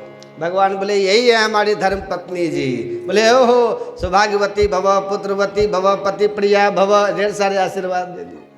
पीछे से दौड़े से सत्यभामा माई महाराज प्रणाम। भगवान को इशारे में सुदामा जी बोले लाला अभी ये कौन है। तो भगवान मुस्कुरा के बोले मित्र ये भी वही है। ओ समझ गए दो दो विवाह गए। सौभाग्यवती भव, पुत्रवती भव, पति प्रिया भव। पीछे से आ गई कालिंदी जी महाराज प्रणाम। लाला अब ये कौन है। भगवान कान में जाके धीरे से बोले मित्र बार बार मत पूछो। कहा मतलब। बोले मतलब सीधो ये है कि जा समय जो भी प्रणाम करने समझ लो सब वही हैं। और ये तो क्या 10-50 हैं। भगवान बोले मित्र बताओ नेक्स्ट शर्म लग रही है, जितनी है सामने आती जा रही हैं, आशीर्वाद दे ही रहे हो, आप ही गिन लो। ठीक है भाई बुला सबन को बुला। सुदामा जी ने सोची ज़्यादा 10-50 होंगे। जो लंबी लाइन लगी। सुदामा जी बाबरे सौभाग्यवती भव, पुत्रवती भव, पति प्रिया भव कहते कहते घरों बैठन लगो। आशीर्वाद देते देते हाथ दुखन लगे, गिनते गिनते खोपड़ी घूम गई। 1000, 2000, 4000 कब तक गिने। सौभाग्यवती भव कहना भी भारी पड़ गया। जल्दी जल्दी में भव भव भव भव भव फटाफट आशीर्वाद। संख्या 5000 पूरी होगी तो घबरा के बोले लाला अब कितनी और बाकी हैं। बोले भगवान बोले गिने जाओ अभी तो आ दो ना भाई। अब आश्चर्यचकित देख कन्हैया तेरी लीला समझ में ना आवे भैया, हमसे कहीं परिहास तो ना करे तू, सच्ची सच्ची बता कितनी है। भगवान बोले साची बोलूं पूरी संख्या है 16108। सुनते सुदामा की खिसक गई खाट। कन्हैया तेने कर दियो मेरो कल्याण भाई, आशीर्वाद देते देते मेरो तो घरों बैठ जाएगा। भगवान बोले अब तुमने घर में लड़ाई करवाई हमारी, बिना आशीर्वाद के मोते झगड़ा नहीं करेंगे। सुदामा जी बोले तो फिर एक काम कर कन्हैया, एक तेरी अर्धांगनी तू सबको अर्धांग, तो सबन के बदले तू दंडवत कर ले, हम इकट्ठो सबके बदले आशीर्वाद दे देंगे। अरे इस प्रकार से सभी रानी पटरानियों के साथ प्रभु ने सुदामा जी को प्रणाम किया, आशीर्वाद दिया। सुदामा जी एकांत में हाथ पकड़ के बोले कन्हैया मैंने विवाह कियो तो ना बुलायो, तुमने उलानो सुनाई दियो। अब भैया तेने हजारन विवाह में एक बार मुझको याद ना कियो, एक में भूल गए दूसरे में बुला ले तो। भगवान हंस के बोले मित्र मेरे विवाह की तारीख पक्की होती तो मेरे घर में सबसे पहले आप ही आते, पर तारीख काऊ की पक्की ना भाई, जब भाई चटपट विवाह ही भयो। सुन सुन के सुदामा जी खूब हंसे। दोनों मित्र बड़े प्रेम से रात भर गपशप किए। सवेरा होते ही लपुटिया उठा के सुदामा जी चल दिए नहा धो के। तो न भगवान ने रोका न टोका। सुदामा जी बोले लाला तेरी भाभी राह देख रही होगी, मैं चलूँ। भगवान तुरंत बोले कि ठीक है। अब सुदामा जी चल तो जा रहे हैं, चलते सोच रहे हैं कुछ स्वागत तो बड़ो जोरदार कियो याने हमारो, लेवे देवे बारी कछु ना करी, जैसी आए वैसे ही चल दिए। अब ब्राह्मणी टुकुर टुकुर घर के दरवाजे पर बैठी टेक रही होगी, कहा माल लेके आ रहे राजाते मिल के। बेचारी की बहुत बुरो लगेगो। कछु ना तो एक दंड की कोई साड़ी धोती कछु दे देते, कम से कम ब्राह्मणी तो खुश रह जाती, पर मांगने की तो आदत ना है। चलते चलते सोच विचार के बोले कन्हैया तू मेरे संग पैदल पैदल ऐसे कहाँ तक जाएगो, जा आराम कर, मैं धीरे धीरे घर पहुँच जाऊँगा। भगवान बोले जो आज्ञा। तो कन्हैया फिर मैं चलूँ अब। भगवान बोले मैं कैसे कह सकूँ। तो ललाई और बता दे, भाभी को समाचार पूछो ना। अब जाते भाभी तेरो समाचार पूछेगी तो तेरी भाभी से क्या बोल दूँगी ये तो बता। भगवान बोले अरे हम तो भूल ही गए, जान से भाभी जी से मेरी राम राम बोल दियो। सुदामा जी बोले ये कोई समाचार है। अरे राम राम राजी खुशी तो तू ना भी बोल तो तब वो बोल देते, कोई खास विशेष बात हो तो बता। भगवान बोले विशेष बात यह है कि दोबारा जब भी द्वारका में पधारो तो अपनी बार भाभी संग में जरूर आनी चाहिए, अकेले अकेले मत आइयो। सुदामा जी समझ गए कि है गई विदाई, अब बार बार कहने से कोई फायदा ना है, चलो भैया मिलेंगे, भगवान ने चाहा तो फिर मिलेंगे, कह के चल दिए। अब मन में सोचते जा रहे हैं क्या, क्वाहम दरिद्र पापियाम क्व कृष्ण श्रीनिकेतन ब्रह्मबंधुरिते स्वान बाहुभ्याम परिहंभितः। कहाँ मेरे जैसा दीनहीन महादरिद्र, कहाँ साक्षात श्रीपति द्वारिकाधीश, नाम सुनते ही कैसा दौड़ के आया, कैसे मुझे गले लगाया। इससे बड़ी संपत्ति और क्या चाहिए मेरे को। धन नहीं दिया कोई बात नहीं, मुझे तो लगता है इसलिए धन नहीं दिया, किसी को सम्मान और संपत्ति दोनों एक साथ मिल जाए तो निश्चित बुद्धि खराब हो जाती है, क्योंकि दोनों में से एक कोई पचाना बड़ा मुश्किल होता है। किसी को बहुत आदर सम्मान मिलने लग जाए तो वो खोपड़ी खराब हो जाती है, आदर सम्मान के साथ साथ धन संपत्ति और मिल जाए तो बिल्कुल ही बुद्धि खराब हो जाएगी। प्रभु ने यही सब सोच करके मुझे धन से दूर रखा है कि पहले सम्मान तो पचा ले, धन बाद में देंगे। और सबसे ज़्यादा बुद्धि तो धन से ही खराब होती, इसलिए कन्हैया ने धन नहीं दिया, बड़ा अच्छा किया। अधनोयम धनम प्राप्य माद्यनुस्मे नमामुस्मरेत इति गारुणिको नूनम धनम में पूरी ना ददाह। ये विचार सुदामा जी के भीतर चल रहा है। और जैसे ही आए, जहाँ झोपड़ी थी वहाँ इतना विशाल भव्य भवन देखा कि बहुत चक्के रह गए। भगवान, ये रातों रात ये महल कौन को बन गए मेरी जगह पर, मेरी झोपड़ी तोड़वा दी, अपनों महल बनवा लियो कौ राजा ने। चलो झोपड़ी कहीं तो गई, पंडितानी कहाँ चली गई। अब ब्राह्मणी ये कहाँ ढूंढवे जाऊँ, कहाँ रोती फिर रही होगी बेचारी, कौन से पूछूं, महल के चक्कर काटवे लग गए, हिम्मत ना पड़े कौन से पूछा जाए। दास दासियों ने सुदामा जी की दशा देखी, महारानी को सूचना किया, महारानी जी देखो ये ब्राह्मण कितनी देर से चक्कर काट रहा है। सुशीला ने जब अट्टालिका से झांक करके देखा सुदामा जी को तो देखते ही उछल पड़ी आनंद में, चलो चलो स्वागत की तैयारी करो, मेरे स्वामी जी पधारे हैं। 16 श्रृंगार की ये सुशीला स्वर्ण थाल में आरती सजाए छमछम करती दास दासियों से घिरी चल पड़ी। सेवक जय जयकार बोलने लगे, बोल सुदामा महाराज की जय। घोष सुन के सुदामा जी और चक्कर में पड़ गए, भाई सुदामा तो हम ही हैं, ये सुदामा महाराज कौन पैदा हो गए। पर सुशीला जब छम छम करती निकली महल से बाहर तो सुदामा जी आंखें गाड़ के देखने लगे, या महल की कोई महारानी निश्चित कहीं पूजा पाठ करवे जा रही होगी। अब याते में कैसे पूछूं, नाराज ना है जाए। पर छम छम करती सुशीला जब सुदामा जी के सामने खड़ी होकर आरती उतारने लगी तो सुदामा जी और सक पकाए गए, हाथ जोड़ के बोले, देवी जी आपको परिचय। सुशीला बोली, धन्य है प्रभु, ऐसी सखाते मिलवे गए कि मैये भूल गए। जो सुशीला के शब्द कान में पड़े सुदामा जी तो आंखें फाड़ के मोहड़ो देखते रह गए। अरे सुशीला तेरे दो चुटीला हे भाग्यवान, मैं अपनी आंखन पे विश्वास ही ना हो, ये डरहड्डी की वही ब्राह्मणी है। हे चमचमाती साड़ी, ये दमदमाती सोने की थारी, कितनी ऊंची महल अटारी, कहाँ से आ गए तेरे पास। सुशीला बोली, आपके सखा ने कछु ना समझायो का, ये सब द्वारकानाथ श्री कृष्ण की कृपा कोई चमत्कार है महाराज। अब सुदामा जी को होश आया, अरे सुशीला ये कन्हैया बड़ो छलिया है। क्यों? अरे हम पैदल पैदल बातें भी दूर मिलवे गए, अब विदाई करते समय फूटी कोड़ी या ब्राह्मण के हाथ में ना धरी वाने, वैसे के वैसे लौटाए दिए। और चुप्पी आ करके देखो कैसो चमत्कार दिखा के चलो गए, मैं भनक तक ना पढ़न दी भाई। कन्हैया सचमुच घनश्याम है भाई, ये मेघ भी तो घनश्याम है। ये कृपा न बरसावे तो हम लोगों के लिए भूखे मर जाएं।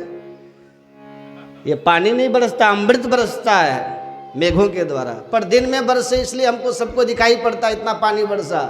पर कभी कभी हम खराटे बजा के सोते रहते हैं, रात में चुपचाप वर्षा होके चली जाती, पता भी नहीं चलता। ऐसे ही कन्हैया की कृपा तो दिन रात बरस रही है, परंतु कभी कभी तो प्रभु की कृपा दिखाई पड़ जाती है, पर कुछ कृपा ऐसी होती है जिसका पता भी नहीं है और हमारे ऊपर वो कृपा बरस रही है। इसलिए भगवान की कृपा का निरंतर अनुसंधान करते रहना चाहिए। जैसी सुदामा, जैसी द्वारकापुरी थी, प्रभु ने आज वैसी ही दिव्य सुदामापुरी सुदामा जी के लिए बना दी। बोल दीन बंधु भगवान की जय। सुलभो भगवन नाम जिह्वा च वसुवर्तनी तथापि नरकम यान्ति किमाश्चर्य मतः परम। भगवान का नाम सुलभ है, वाणी भी भगवान ने हमको दी है, और फिर भी इस सुगम नाम का आश्रय लेकर के हम नरक में जाएं तो धिक्कार है हमारे जीवन को कि इससे बड़ा आश्चर्य और क्या हो सकता है। अरे तपस्या करने में कितनी कठिनाई होती थी, अन्य युगों में यज्ञ करना कितना कठिन था, पर यहाँ तो केवल हरे कृष्ण गुरु गुरु करते रहे, सब कल्याण हो रहा है। तो भी यदि नहीं बने तो फिर भगवान की कृपा में तो कोई कसर नहीं है, हमको अपने ऊपर ही कृपा करने की जरूरत है। बोल बंसी वारे की जय। कलयुग में भगवान कल्कि के नाम से अवतार लेंगे और तब उनके द्वारा कलयुग का निग्रह होगा और सतयुग का शुभारंभ हो जाएगा। अब बोलो परीक्षित, तुम क्या सुनना चाहोगे? परीक्षित बोले 7 दिन पूरे हो गए सरकार, आज तक्षक नाग मुझे डसेगा, आज मैं भी मर जाऊंगा। सुखदेव जी फटकारते हुए कहते, पशु बुद्धि तुम मरोगे, ये तुम्हारी पशु बुद्धि अभी भी समाप्त नहीं हुई क्या? याद रखो परीक्षित, जो मरेगा वो तुम नहीं हो, और जो वास्तव में तुम हो वो कभी मर सकते ही नहीं। ईश्वर अंश जीव अविनाशी, तुम ईश्वर के अविनाशी अंश जीव हो, तुम्हारा विनाश कभी नहीं होगा। विनाश होगा तो इस पांच भौतिक शरीर का होगा, तुम्हारा नहीं। अरे हम लोग होटल में रुकते हैं, धर्मशाला में रुकते हैं, जितने दिन के लिए कमरा बुक करते हैं उतने दिन घर मान के उसका रहते हैं। जहाँ महाराज कार्यक्रम संपन्न, कमरा खाली, होटल वाले होटल संभालो, हम चले अपने घर। उसी प्रकार ये पंचायती धर्मशाला है मानव का शरीर। आपके जितने दिन की बुकिंग थी उतने दिन इसमें रहो, और जब बुकिंग पूरी हो जाए तो पंचायती धर्मशाला पंच वापस ले लेते हैं, तुम्हें तुम्हारे घर भेज देते हैं, जाओ अपने घर। धर्मशाला खाली करो, अपने घर निकलो। यही जीवन का वास्तविक स्वरूप है, और जिसको जो जान लेते हैं वो मृत्यु से बिल्कुल नहीं भयभीत होते हैं। इसलिए अपने उसी अविनाशी स्वरूप का तुम ध्यान करो। परीक्षित गदगद हो गए, सुखदेव जी का पूजन किया। अब बोले महाराज लाखों तक्षक मिल के मुझे डस ले, अब मैं कभी नहीं मरूंगा, मुझे पूरा विश्वास हो गया। ये सुन के सुखदेव जी खुश हो गए और तुरंत परीक्षित को आशीर्वाद देके अंतर्धान हो गए। तक्षक नाग भेष बदल के आ गया, परीक्षित को डस लिया, शरीर परीक्षित का भस्म हो गया। भगवान के धाम को परीक्षित चले गए। परीक्षित के पुत्र जन्मेजय ने सर्पेष्टि यज्ञ किया।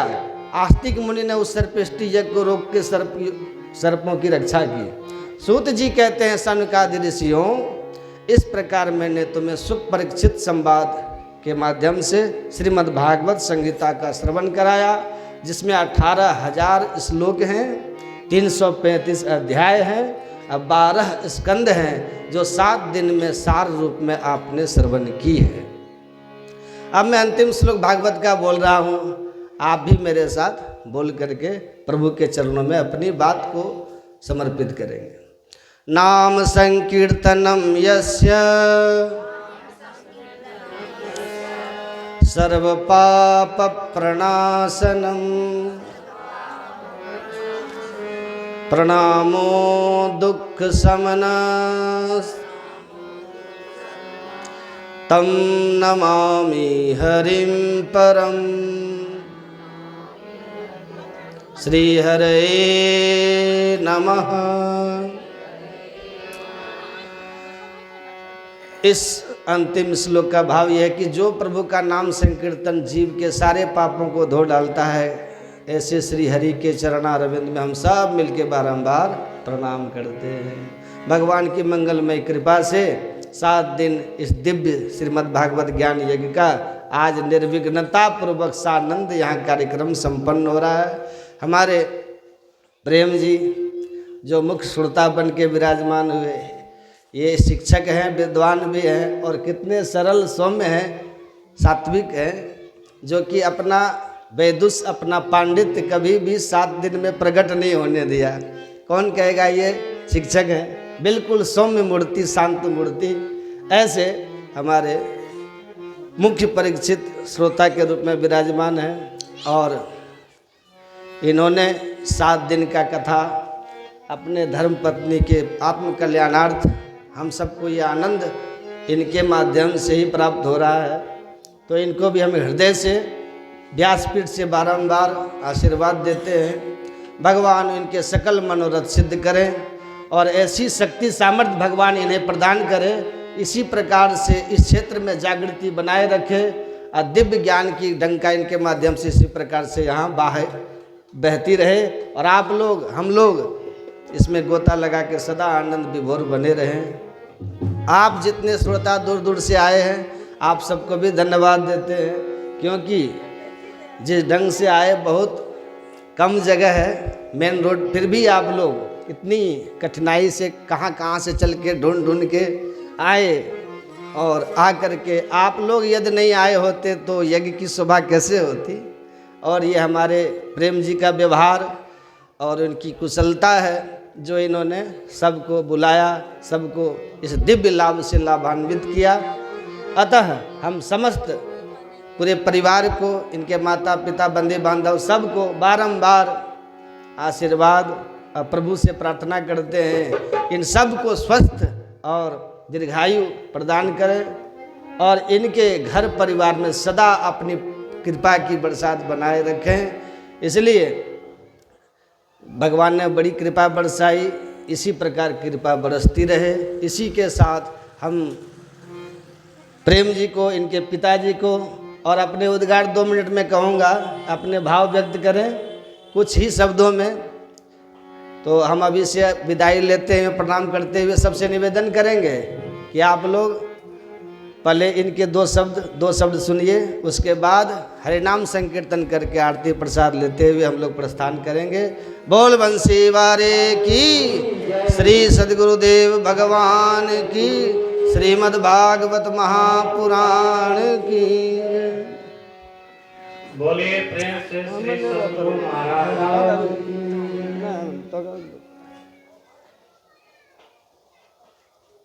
आप सभी समस्त ग्रामवासी श्रोता बंधु को हार्दिक अभिनंदन, जो आप कार्यक्रम की शोभा बढ़ाए और विशेष पूज्य स्वामी जी का, जो इतनी विकट परिस्थिति में लग रहा था जो अब कार्यक्रम नहीं हो पाएगा, लेकिन इनकी कृपा दृष्टि से हम लोगों को सौभाग्य मिल गया और आप लोग भी इसके सहभागी बन गए। ये गुरु महाराज की महती कृपा है और गुरु महाराज सदैव अपनी कृपा बनाए रखें।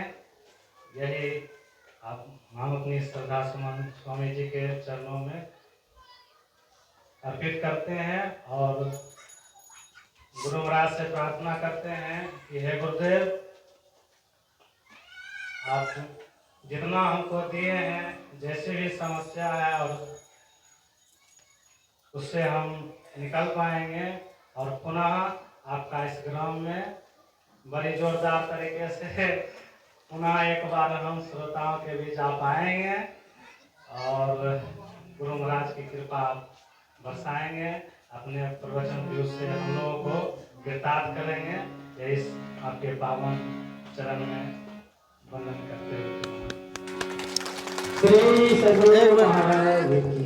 अच्छा, ये इनकी जो धर्मपत्नी है चांदनी देवी जी, इनके आत्म कल्याणार्थ के लिए हम लोग 2 मिनट मौन रह के इनका ध्यान करें, गुरु महाराज से प्रार्थना करें कि वो जहाँ भी हो उनकी आत्मा कल्याण हो, शांति मिले, गुरु महाराज अपने शरणागति में रखें।